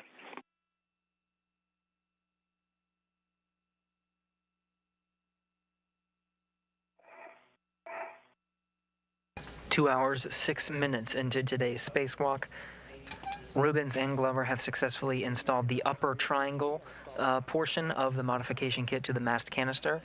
Kate Rubins has successfully installed her end of the lower left strut to the upper portion where the mounting bracket is. And Victor Glover is finalizing his steps with the final few turns of the pistol grip tool to secure the lower strut to the base of the mast canister. 5.3 on the torque.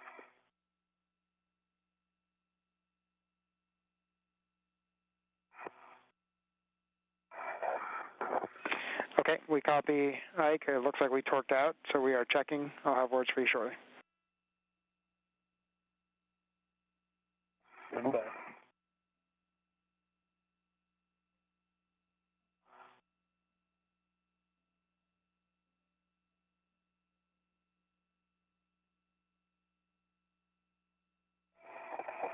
Frank, grounding to pin is installed with a good full test. Copy, Kate. Thank you.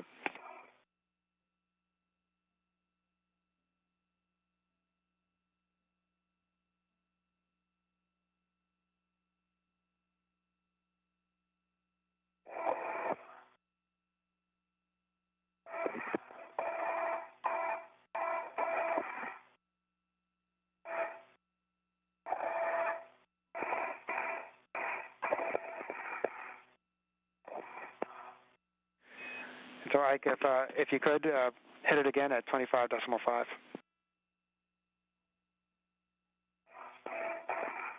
Okay, copy.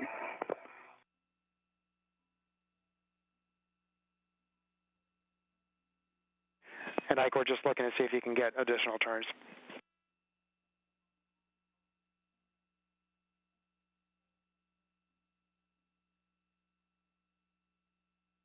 Should be regaining views from the International Space Station here momentarily. When we come back, we should see a good left strut. Perhaps Victor Glover finalizing those turns.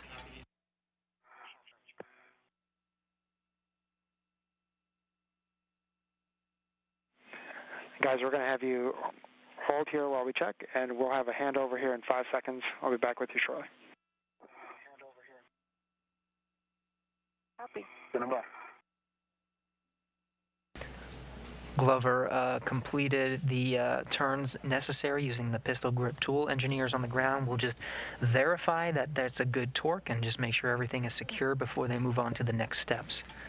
In the meantime, it sounds like they're going to take a glove and hap check. We'll hear this periodically throughout today's spacewalk, making sure there are no scrapes or cuts on the gloves and making sure the helmet absorption pad that they're currently wearing on their heads is nice and dry.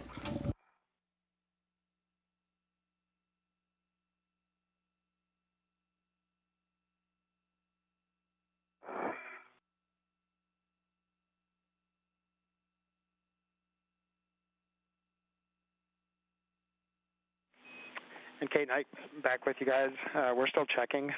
Kate, I'll go ahead and take a glove, hap, and gauntlet check, and Ike will finish your glove check, please. I think it works.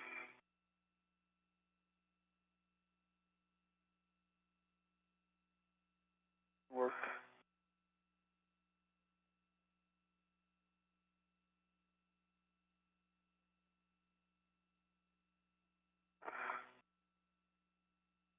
And Frank's gloves are pristine, no damage. I have gauntlets in place. Copy, Kate.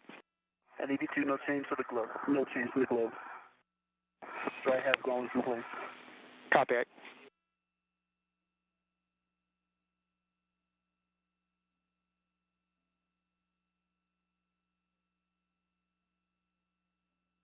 Coming back with some video from the International Space Station and entering into an orbital nighttime. International Space Station is 269 statute miles just south of the coast of Australia, heading northeastern into an orbital nighttime.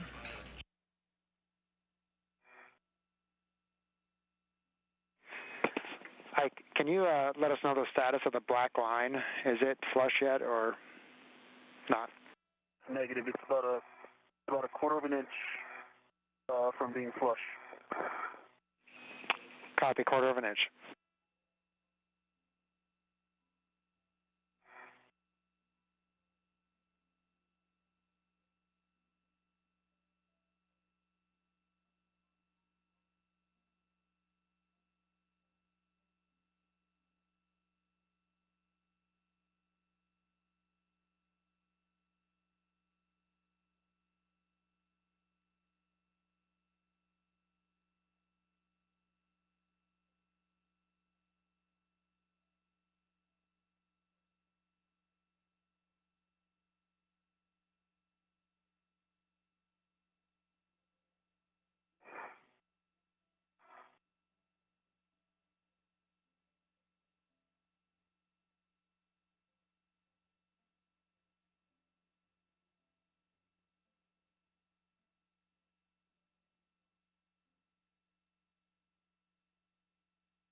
This is a helmet camera view from Victor Glover, who's at the base of the mast canister. You see off to the right there, that's the lower strut that he installed, completing his turns necessary using the pistol grip tool. We're just waiting word from the engineers here on the ground that the torque and the position of the bolt is all good before we go ahead and move on to the next few steps.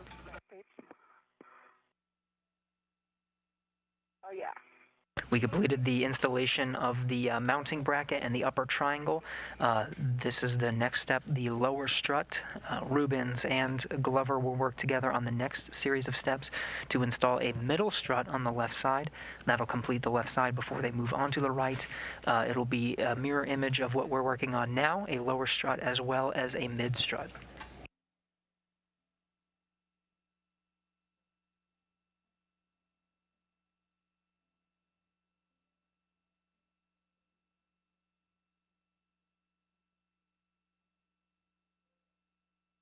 I thought the Bravo 7 was in the 30s. I thought it was 30 something 30, pounds, but 35, 36, yeah. 30.6. like that, but it was only 25.5.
Hi guys, apologies for the delay here, but what we're going to do is remove Ike's bolt and try again. So Kate, we're going to leave your bolt in place.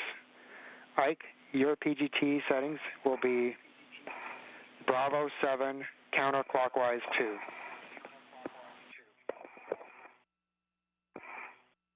Okay, copy.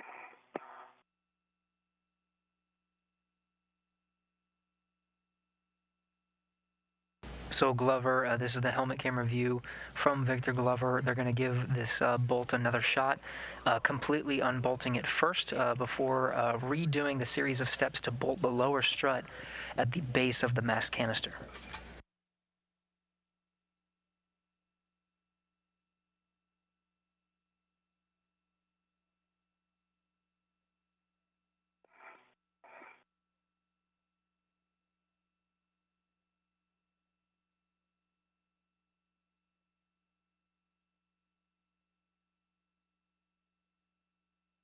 Okay, Frank, the bolt is popped out, is released. Copy, Ike. If you can inspect the bolt and the interface for any damage or FOD.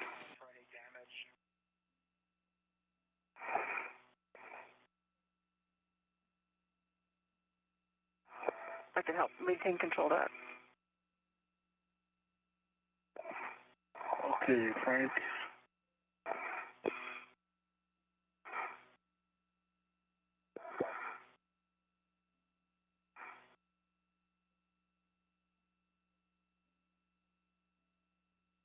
Interface looks good. Keep bringing back towards me, Kate. Okay.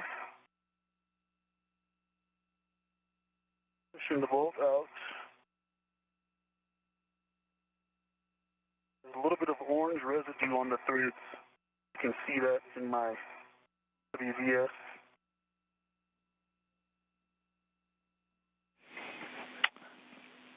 Ike, we copy and understand, unfortunately, not able to see it on the WVS just because of lighting. You have a good view there, just we can't make it out. Okay.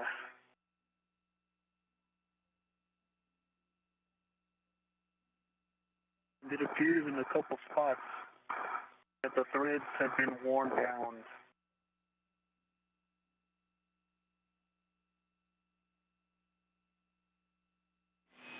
Okay, we copy, Ike.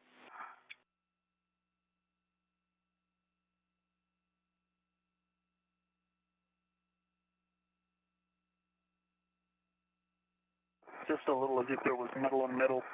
Most of the threads are the same dark gray color. And that orange stuff appears to be some kind of gunked up, not filling the spaces between the bolts, but there's definitely something on the bolt that's orange. Okay, we copy, Ike. Thank you. And we're checking.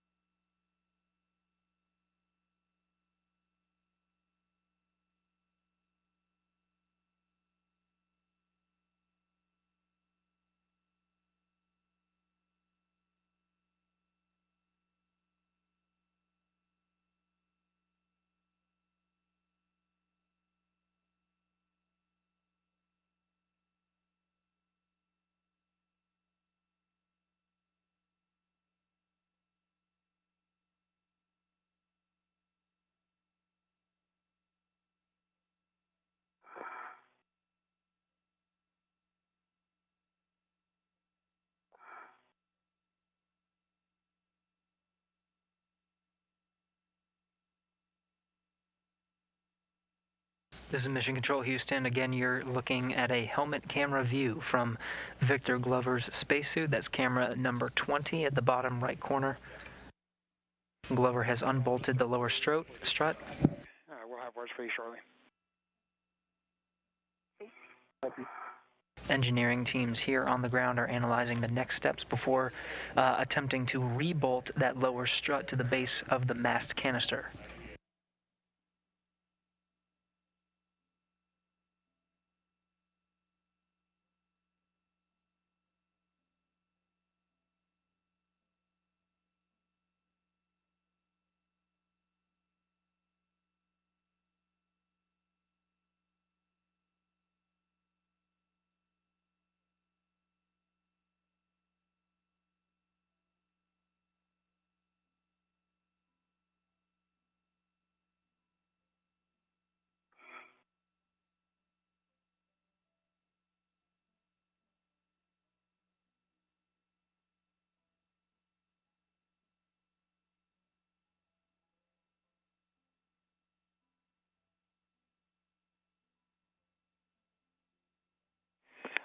Okay, so Ike, we think that orange residue is part of the locking feature.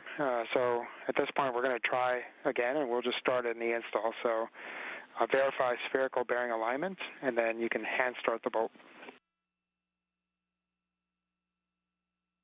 Okay. And I can help control from this side, just fetch me as needed. Roger.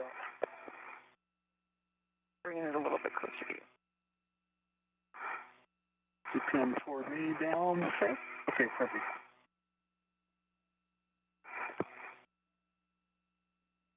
So Frank, this spherical bearing, it seems like it's supposed to rotate a little bit.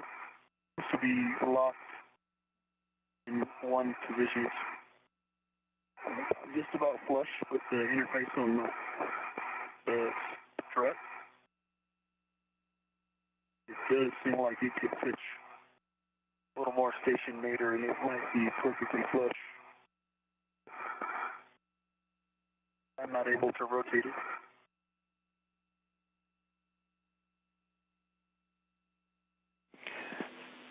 Okay, we copy Ike, and we're checking.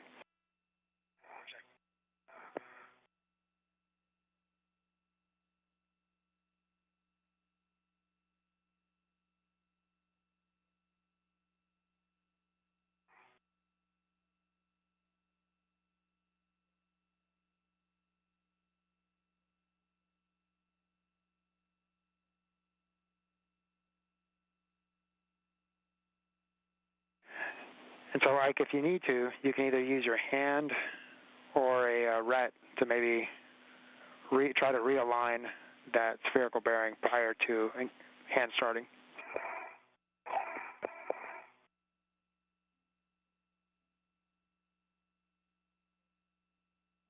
Yeah, Frank, I don't think a ret is going to do much.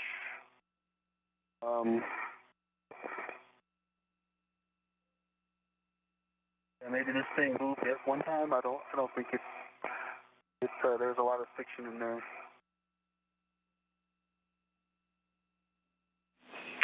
Okay, copy.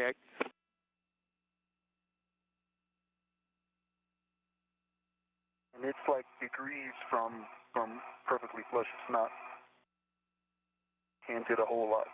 And the bracket moves, so it will move to be flush with the spherical bearing as I start to install the bolt. Doesn't start off that way. Okay, copy. Do you think that's causing a misthread because of the angle misalignment? I don't think so. I think it lines the bolt up as we're driving. I'm not sure what the bolt, if the strut then kind of pitches and has an orientation it wants to be in. Seems like the spherical bearing makes the pad on the lower strut line up, and then it seems like it will drive straight once it's engaged. But it's not because the spherical bearing is moving, it's because the has a little bit of play. Okay, we're checking. I'll have words for you shortly. You know, if I can help. I don't want to put too much load into the system, but I can help stabilize a bit from this end. Okay, yeah, that's what you're doing now is perfect. Okay.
Okay, Ike. So what we're gonna have you do is just try to hand start it and just maybe give us some feedback on how you think that's going. If that's causing a misthread or extra friction as you're hand starting it.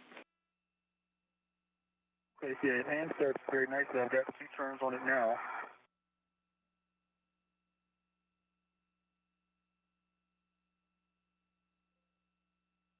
Okay, Kate, are you putting any load into it, or? Negative. I'm just very lightly stabilizing. Yeah, and it seems like there's still play. The bracket's a solid interface, so. Concurrent when you would load, I can see the play up here. After I got like the 3rd turn pretty easily, and now in the 4th turn, there's a lot of running torque.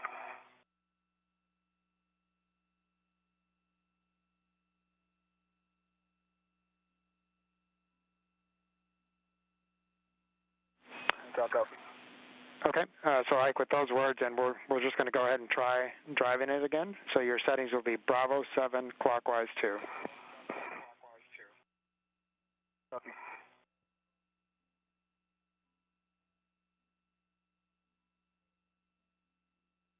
Bravo 7 clockwise 2. This is Mission Control Houston. You are getting a live view from the helmet camera of Victor Glover. Hand turns. Engineers on the ground are happy with the current configuration, so they're giving Glover the go-ahead to proceed and drive the bolt.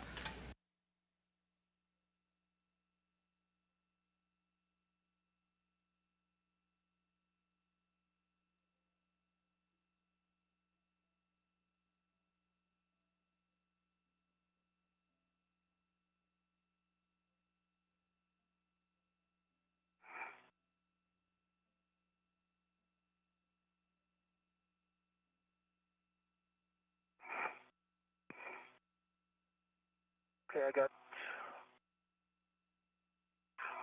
excuse me, I got 10 more turns. Green light, 25.3 on the torque. Now the black line is about an eighth of an inch. Maybe just slightly less than an eighth of an inch. 2 millimeters from being flush.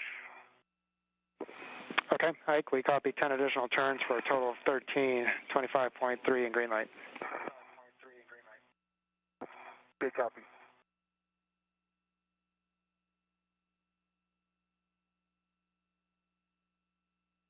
Can I see that left or right? Yeah.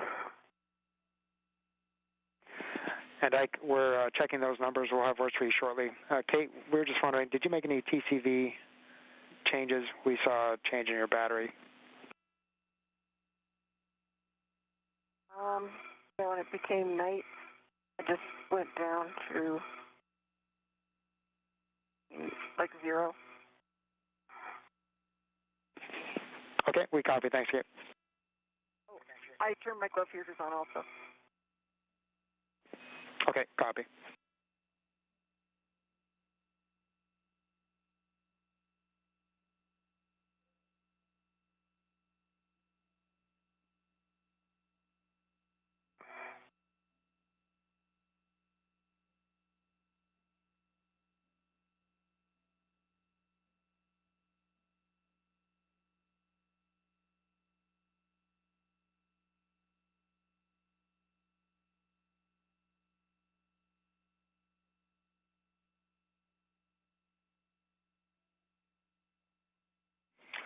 All right, so Ike, based on those numbers, we're going to go ahead and go to manual ratchet. Your settings will be ratchet clockwise, 30.5. Copy.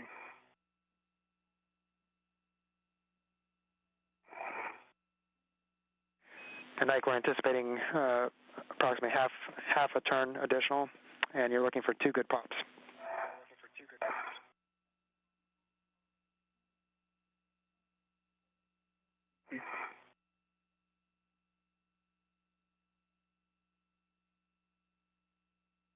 Work.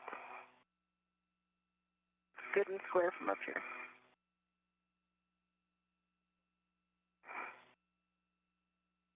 Got a quarter of a turn.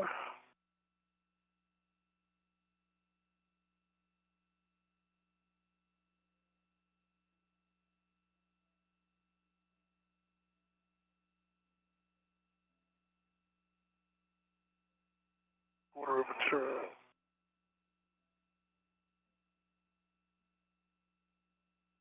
I got about a half, just over half a turn, and then I got the ratchet. Okay, copy half turn and good ratchet. And you can put the PGT back into motor. Actually, Ike, before doing that, can you verify or let us know where the black line is?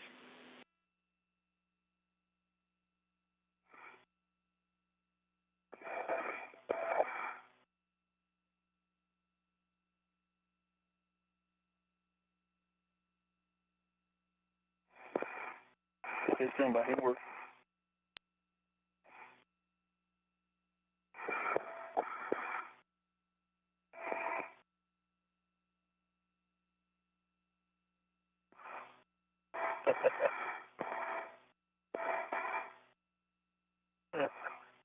Whoever painted this black line painted outside the lines a little bit. It's flush on the top and a millimeter on the side. A flush on the top and a millimeter from being flush on the side. It's very, very close. Okay, we copy. We'll work on our kindergarten skills over here.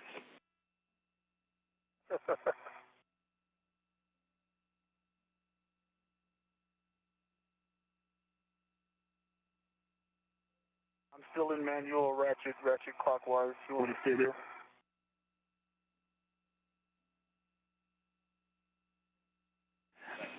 Copy, Ike. We're checking.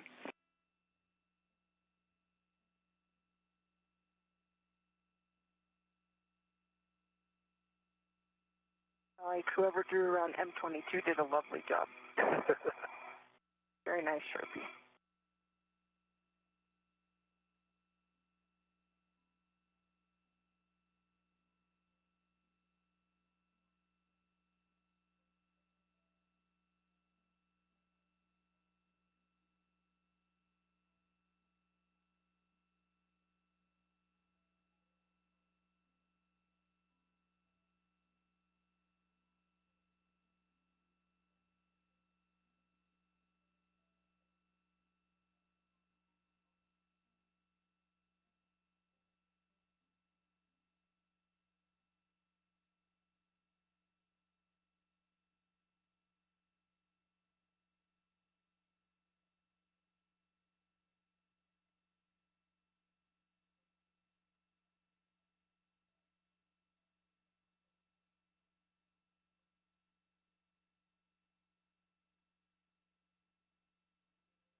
Okay, guys. So at this point, we're going to go ahead and move on. We may end up having to come back to this bolt either at the end of this EVA or next EVA. But Ike, for now, you can put your PGT back into motor. Motor set. And then Ike, you will leave the PGT on handrail 5372, bias it towards the right side.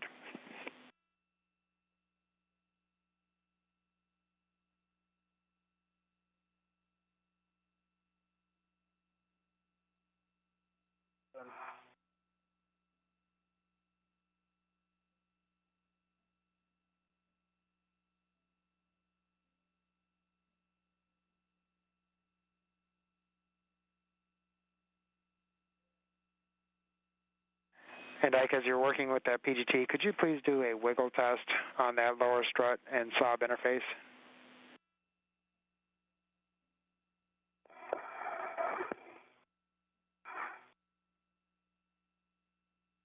Wow, that's interesting because a couple turns ago it had some wiggle, but it is solid now. Okay. Yeah, we see that. Thanks, Ike. So again, you'll put that PGT on handrail 5372. And Ike, can you help me with a visual on the BRT in the mid-strut? Say again? I'm looking for a visual on the BRT in the mid-strut.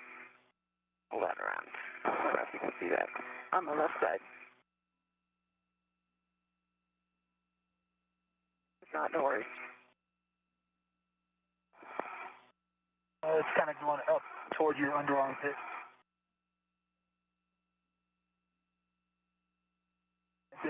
Just don't tighten the brake a little bit. It's going aft and then up to your underarm pit. If you can push that down, it'll help get you started. Push that down. Rotate it, no? Yeah, that helps. Loosen the brake. Yep. That's it. Okay. All right, got it.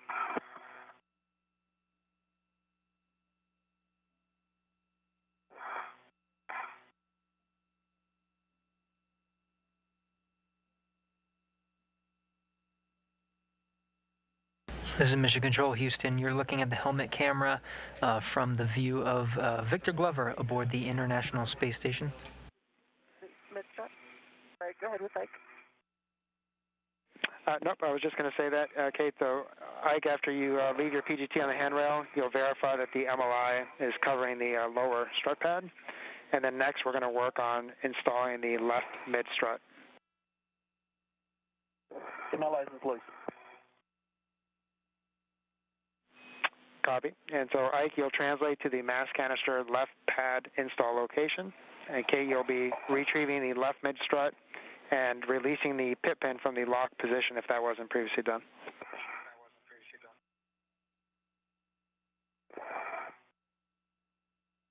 Good work. I remember that on the next one I could have done that. Yeah, I think it's okay to keep it in the lock position because that way it doesn't extend out when it's on my BRT. Okay. Yeah, you prefer that. I like that. And guys, I'm going to hand you over to Christina for a couple minutes while Ike's translating.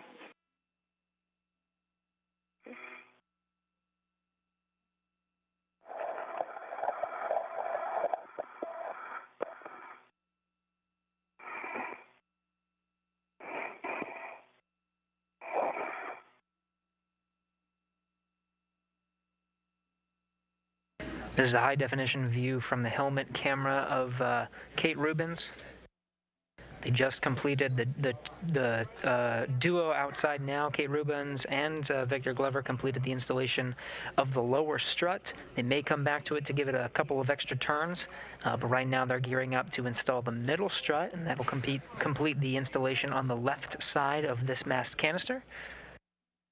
You can see from the helmet camera of Kate Rubins, Victor Glover crawling up the side of the mast canister, getting into place to secure that middle strut, and you're going to have the side pass, which is currently in the hands of Kate Rubins.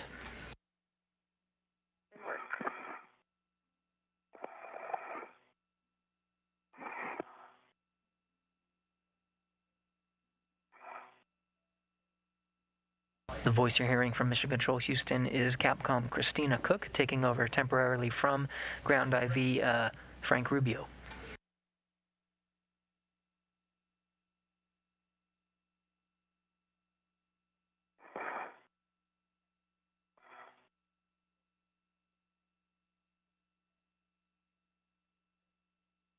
Right. We've got the strut extended. Okay, I see that it looks like Ike has the side pad, and that means, Ike, you're a go to install the left side pad to the mast canister. Just make sure that arrow is pointing up. You're going to engage the right side and then pivot to the left to get the soft dock. I still have control so that you can, holding it loosely, but I've got control.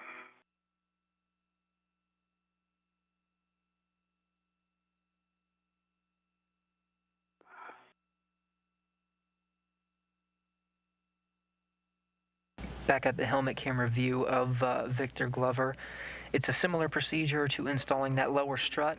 Both of the astronauts will be using pistol grip tools. Victor Glover will first secure the mid strut to the mast canister with his pistol grip tool before handing it back over to Kate for her to install it. Each of them has a pistol grip tool in hand.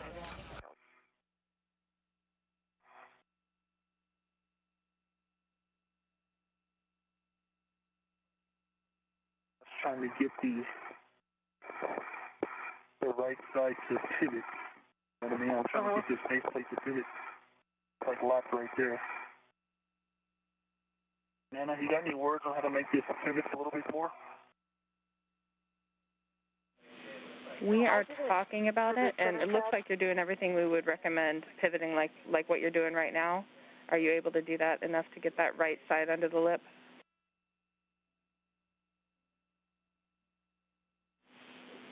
And Kate, let go or lift. Kate, if you have any more play to move it out to your left side, that could help him as well. It's engaged. It's engaged. Okay, I'm still holding on to control. Nice job, guys. It's a good soft dock, and it was also the MLI. The MLI is kind of pushing it out. And I see soft docks, like, they're reasonable, but they're pretty heavy pieces, so the center pad overcame it. I'm just holding it very still in position. It's easy to come back out again. See, Nana? Got in 1, 2, 3, and 4 of my feet. Ike, say again? Next.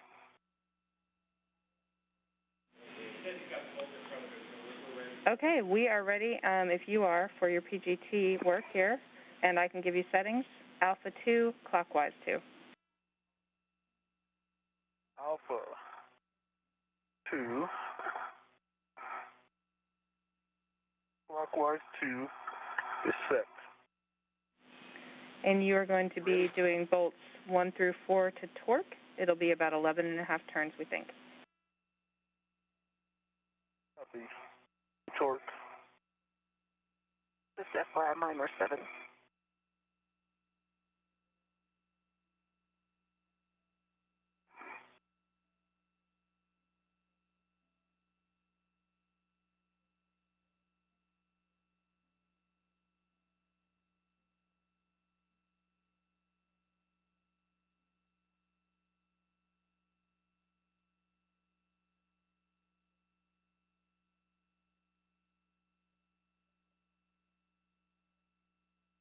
Okay. 3.6 on the torque. 7 turns on M1. Copy, 3.6 on the torque, 7 turns. And did we get a green light? Green light. Okay, you can move on to the next bolt, and I'll hand you back over to Frank. Thank you. Nice job, Nana. All right, guys, back with you here. So now that Ike has put in one... Glover working on installing that mid strut. There are 4 bolts needed to secure the middle strut to the mast canister. First one is down, 3 to go. Okay, and I'm going to wait till we get to the second bolt. Wait, okay. Yeah, wait, just tell us what's next. Copy, Kate. Am I installing all 4, or is she going next? Yep, you actually can work concurrently after the first one, and so, but that's fine to wait till the second one, Kate. So yeah, Ike, you'll just continue to work through all 4 bolts. Okay, And I Frank, can go while let's, she's working. you know what, let's just get this side pad on. My experience with the upper triangle, we want to get this fully bolted before I start putting loads on this side. Okay, we copy, and that's, we concur with that plan. I got 2 on the opposite side, Kate. You can get started if you want. 2.7, green light, and that one was 11 turns. So it's not even moving. My side is nice and steady. Okay, gotcha. Thank you. We copied. Was that 3.7 or 2.7? 3.7. Copy. 3.7, 11 turns, green light.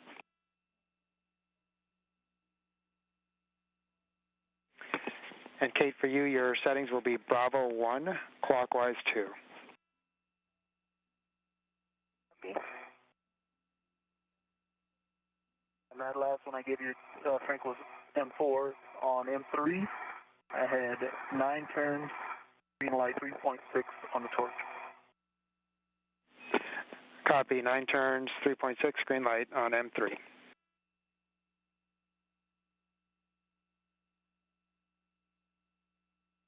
Glover currently working to install that middle strut. 4 bolts needed, 3 are down, 1 to go. Loads into it. It slips out of position for me. Finish your side.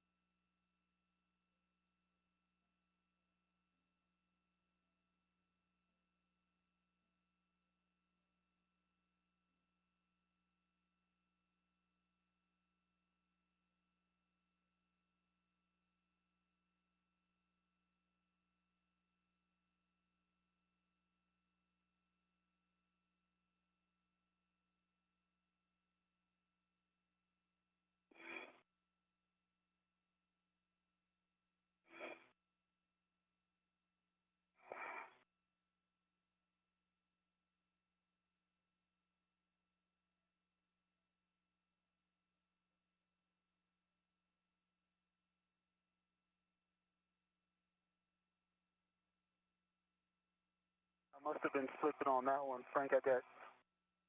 Must not have been engaged. I counted 17 turns. It's flush like the other bolts. Got a good green light, 3.7 on the torque.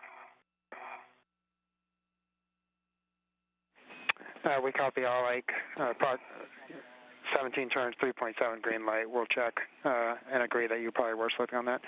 Could you please go back to M1 on the same settings and see if you can get any more turns? Copy. Glover completed driving all 4 bolts, going back to 1 just to make sure it's nice and snug. That'll complete his installation after that. He doesn't have any more tasks to drive this middle strut, and then we'll leave it to Kate Rubins to affix the middle strut to the mounting bracket on her side with her pistol grip tool. Additional turns. Copy. No additional turns on M1.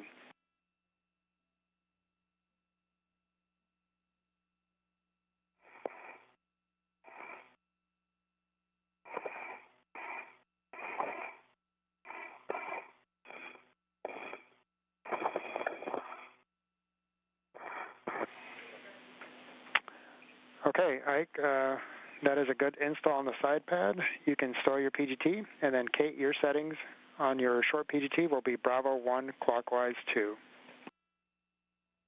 Okay, I've got Bravo 1, clockwise 2 steps. And as a reminder, you may need to egress the APFR, and you can use the mod kit for body positioning only for this install.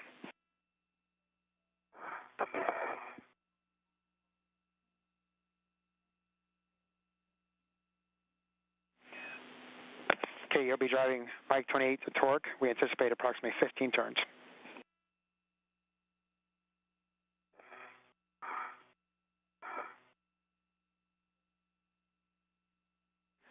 And guys, we have a handover here in about 10 seconds, so I'll be with you shortly on the other side.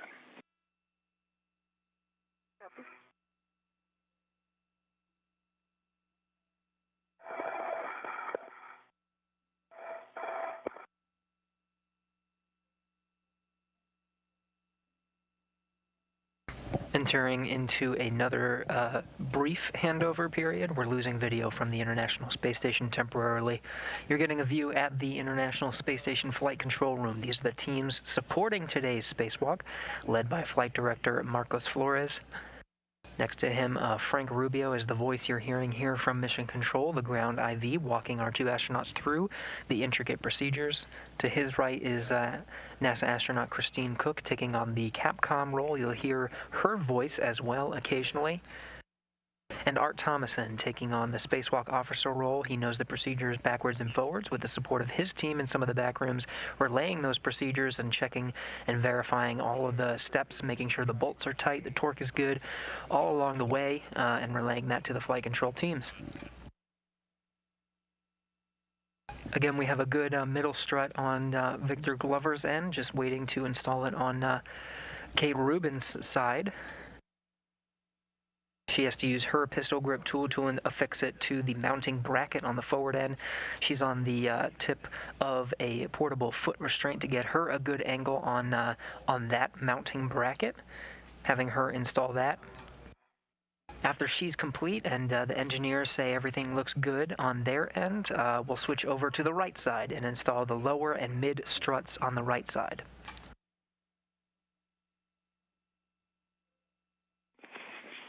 Copy. 10.5 turns, 11.9 green light. We're checking. And is the black line flush, Kate? Confirm. Copy. Thank you.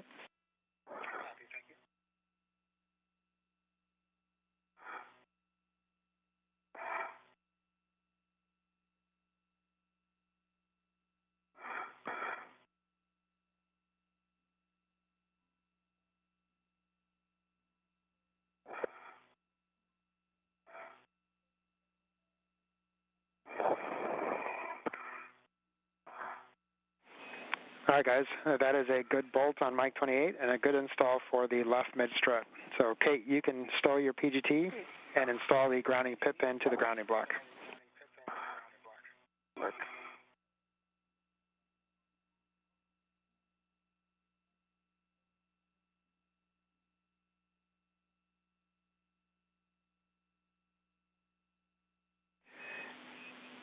And Ike, as Kate is installing the grounding pit pin, you can release her ret from the left mid strut.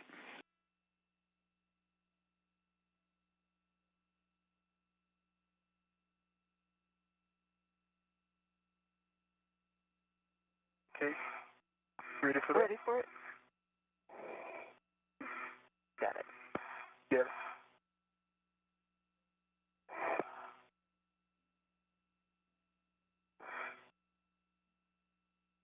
With that, the left side of the modification kit, the brackets are installed. You have a middle strut there, and just below this view from Victor Glover's helmet camera, we do have a lower strut on the left side, as well as the upper triangle that containing the mounting bracket that will eventually house the future iROSA solar array upgrade. With that complete, the two astronauts will move on to the next side. There's, again, a mirror image of what we've just worked on the left side. You got a lower strut as well as a middle strut. They will work on the lower strut first.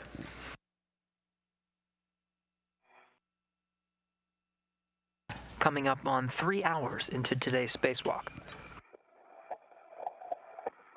Frank, I've got my BRT ret back on my BRT. Pit pin is installed in the grounding block with a good pull tab. Copy, Kate. Thank you. And Kate, you can egress the ATFR, and we'll be rolling it to a new setting. Route this pit pin so it doesn't interfere with future M16 and 15. Copy. Good plan. For when you get up here, my friend.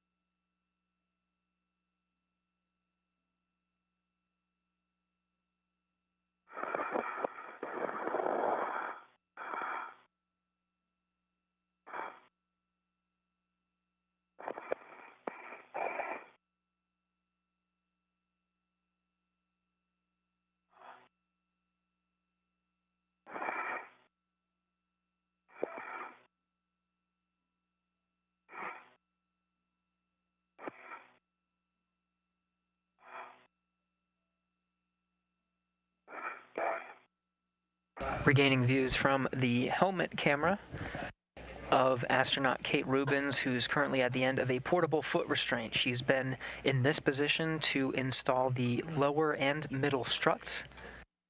You can get a good view from her angle of that configuration. She'll move over and reconfigure the portable foot restraint. You see is leaning slightly to the left from this position to get a good angle on those left struts. She'll do the same thing on the other side, just maneuver the portable foot restraint over, leaning slightly to the right, and get a good angle to install the lower and middle struts on the right side. Okay, Frank, I've egressed the HSR. I also have my red back for the lower strut. Copy, Kate. And you'll be changing the roll on the APFR to Charlie. So your new settings will be 12, Papa Papa, Charlie, 12. Roll to Charlie.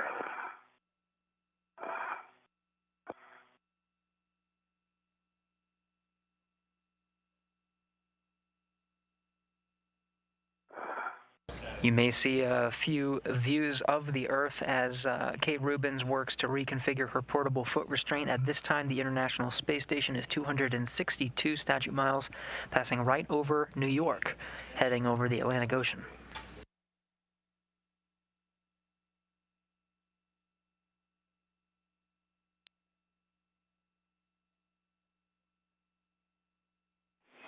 And Ike, you're going to be retrieving the right mid strut. That should be straps 9 and 10. Got it in hand. Roll is in Charlie, re-ingressing. Can I be giving you this first? Oh.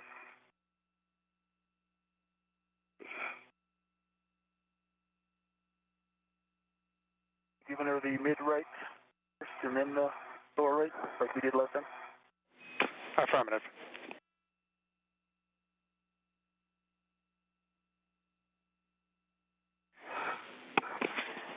And Kate, as you receive the right mid strut and do a ret swap, you'll run a ret to the stanchion closest to the side pad. I'll be closest to the side pad.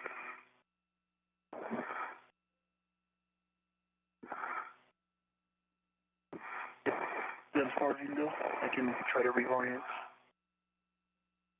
Awesome. I've got it. All right, I've got control and redded. Has the bag red as well? Got it? Yep.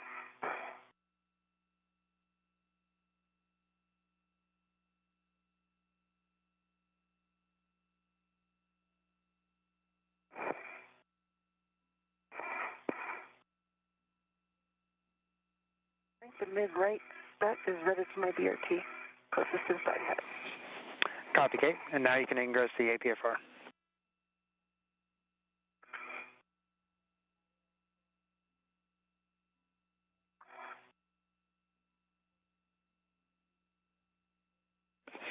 Ike, you'll be retrieving the right lower strut. That's straps 5 and 6. Only one's left. Got it in hand. And you'll be transferring that with the clevis bolt towards Kate.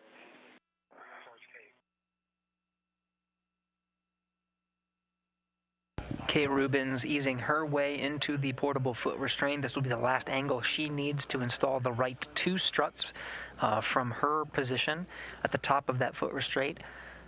Attached to her by way of body restraint tether is the middle strut. She'll have that ready to go whenever they're ready to move on to that task. In the meantime, you can see from the helmet camera view of Kate Rubins, Victor Glover off at the strut bag, getting that lower strut out of the bag. That'll be the first task for them on the right side, is installing the lower strut.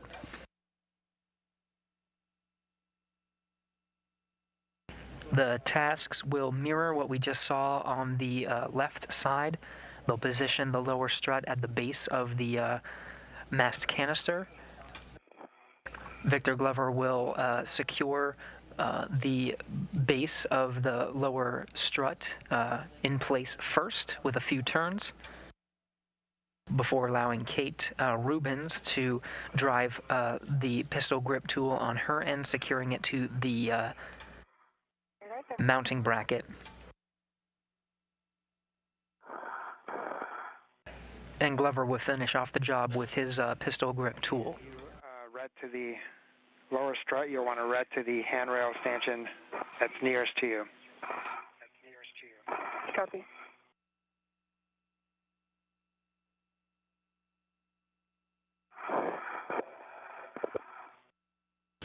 Three hours into today's spacewalk, the two spacewalkers are more than halfway done with the first modification kit on the 2B power channel.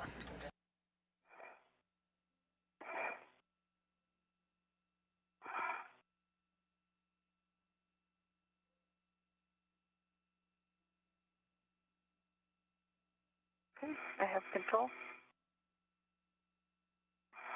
Control and edit. Good. And I'm just going to hold this here while you translate. Let me know if I need to move it. Let's see. I can move it. Or neater. I need to get that red off. Oh, okay. So can you push it back towards me? Yep. Yeah. Caught on me in my lie.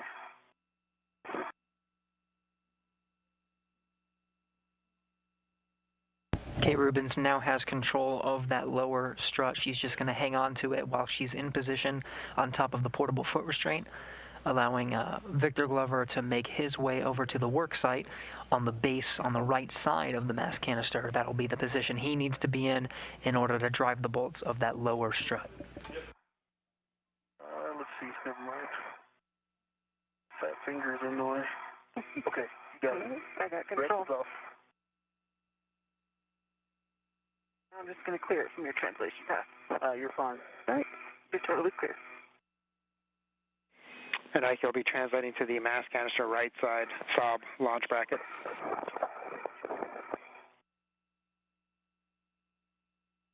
On the way. Okay, you can release the L6 grounding pit pin from the strut stow location. Okay.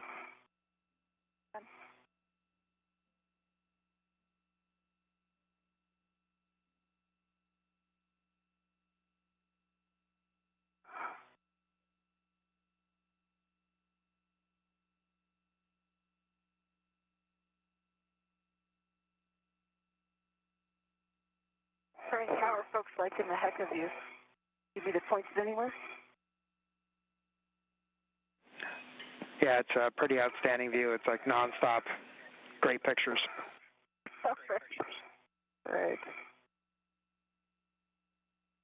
Frank, I didn't wear a camera on me.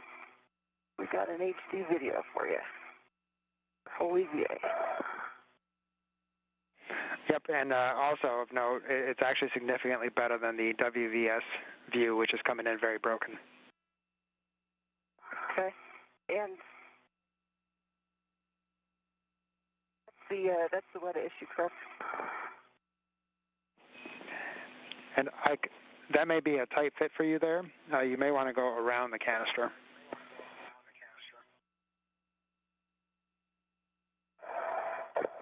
Roger. There should be a pretty good translation path around the bottom side of the canister.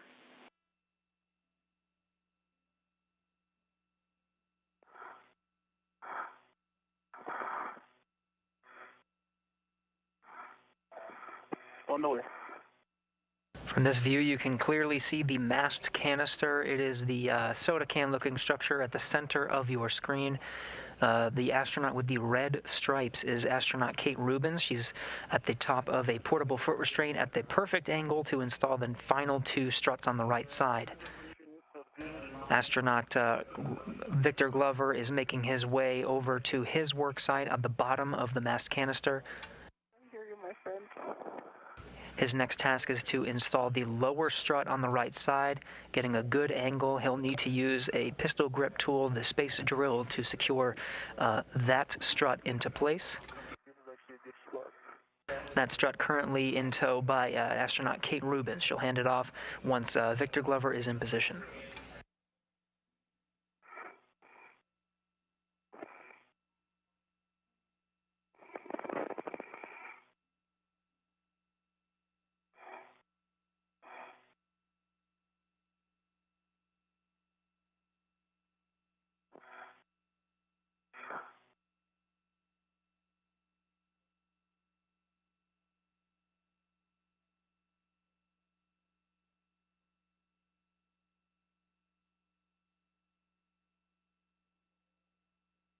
I feel like this setting is one more click of roll, and I like it.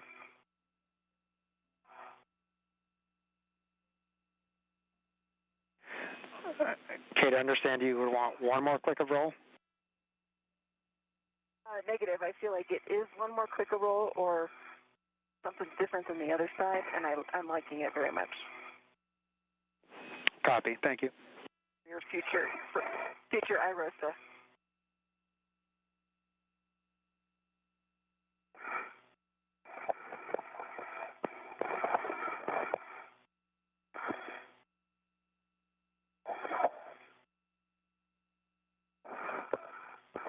All right, I'm in position. Okay, coming towards you slowly. And Ike, you'll want to verify the spherical bearing alignment, and then Kate, also a reminder to avoid imparting loads during the lower strut bolt install. Copy, and same thing, Ike, I'll just hold it. I've got control, but gentle. Perfect. Last time, the sun was right in front of me doing this, and same thing's happening now. Awesome.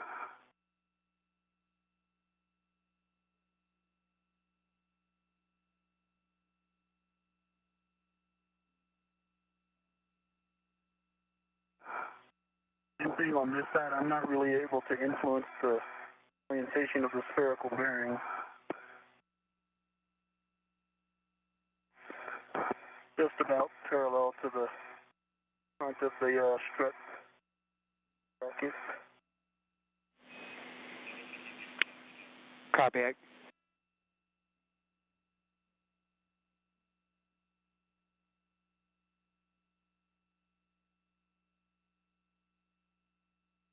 Okay, and started.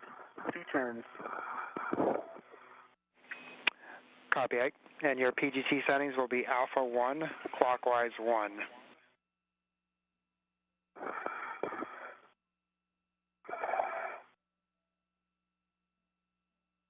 Glover has the lower strut hand started, just a couple turns with his hand. He'll now move over and use the pistol grip tool. You can see just out of his reach. Give it a few more turns with the space drill before he hands it over to Kate Rubins, who has her own PGT, pistol grip tool, and she'll secure the lower strut on her end to the mounting bracket. Right. And Ike, again, you're looking for alpha 1, clockwise 1, and you'll be driving 4 turns total, so it should be 2 additional turns.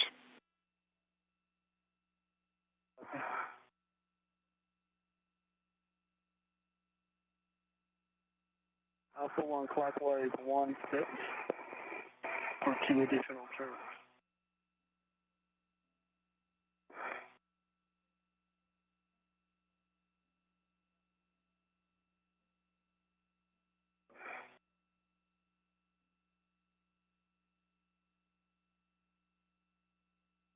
Two additional turns. Copy.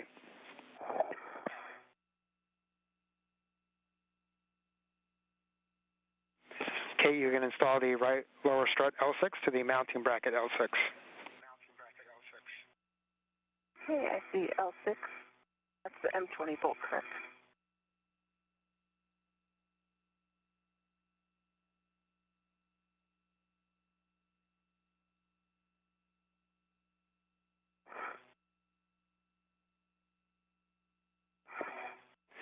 And Kate, that is affirmative. That is the Mike 20 bolt. And I'm assuming okay to hand start? Affirmative.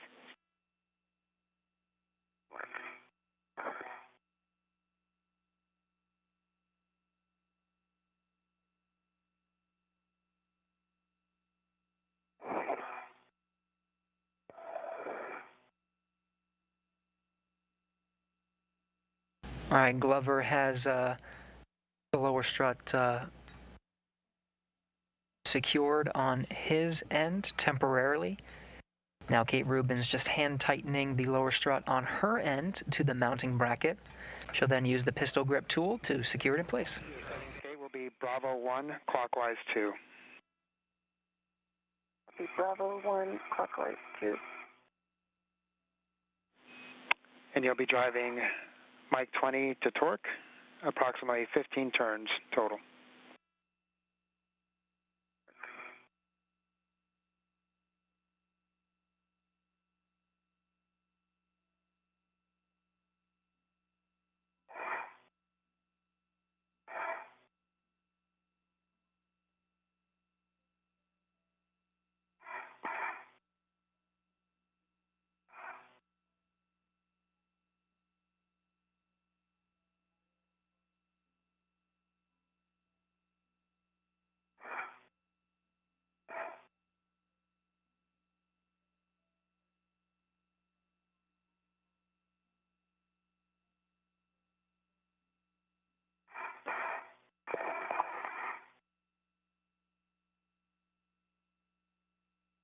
Right, I've got a low torque 10.4. Go ahead, it says 10 turns. And I guess you don't mind. Okay, to understand, 10.4 on the torque, 10 turns. Left shoulder. If you move your left shoulder away from it, that might have been starting to bit.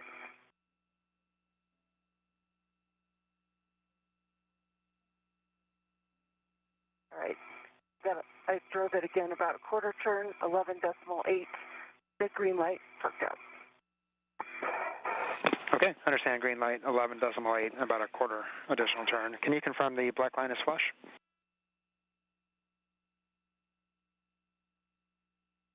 Affirmative, black line is flush. Copy, thank you, Kate. We're checking those numbers. Okay. Okay, Kate, that's a good install for Mike 20. You can store your PGT. Ike, your settings will now be Bravo 7, clockwise 2.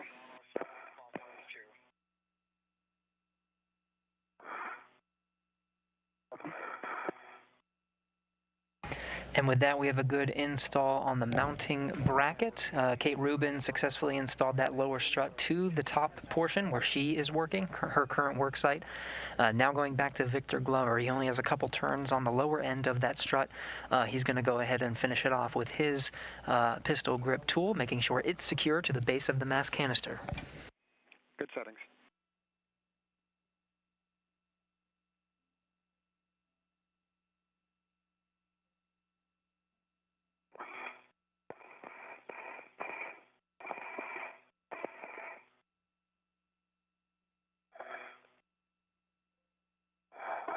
For EMU, PCVs at 1.5 plus heaters off for the day pass.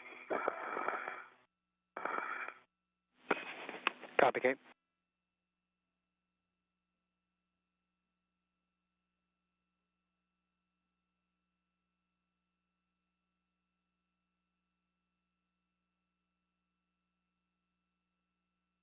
Worked out at 6 turns, green light 25.4.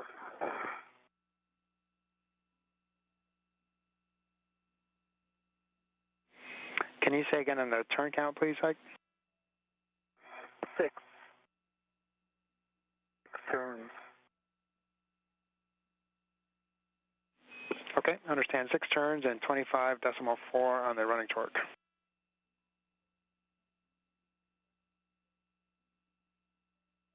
And it torqued out at green light, yeah.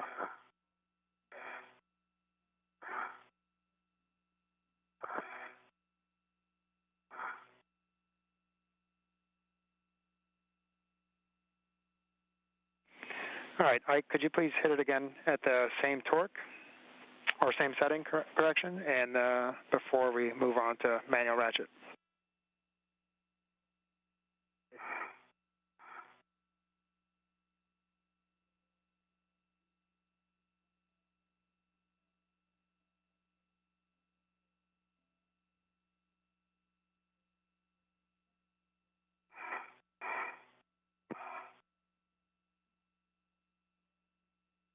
Green light 25.4 in an eighth of a turn.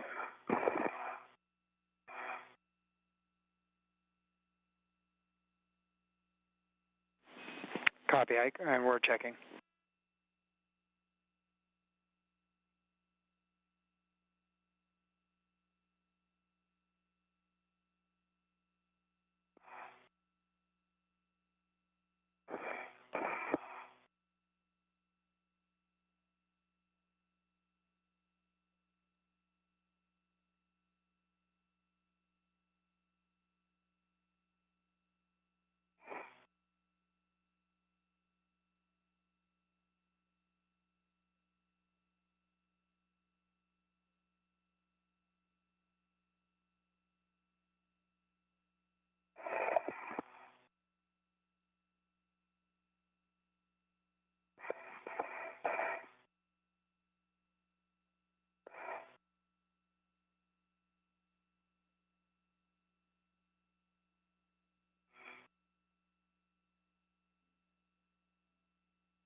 Okay, Ike, based on what we saw on the other side, we're going to back this out 6 turns only. So your settings will be Bravo 7, counterclockwise 2, and you'll back it out 6 turns only. And Ike, as you're backing it out, I've got a hold up here. Copy. Okay, Bravo 7, counterclockwise 2, 6 turns only. Good words.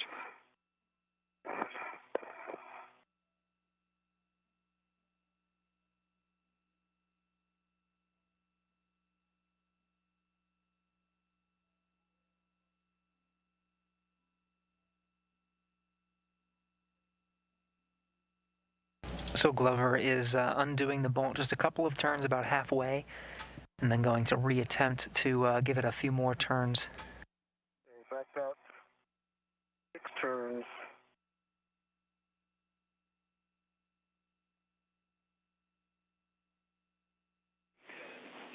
Copy, 6 turns, Ike. Okay, you'll go back to your original settings, Bravo 7, clockwise 2.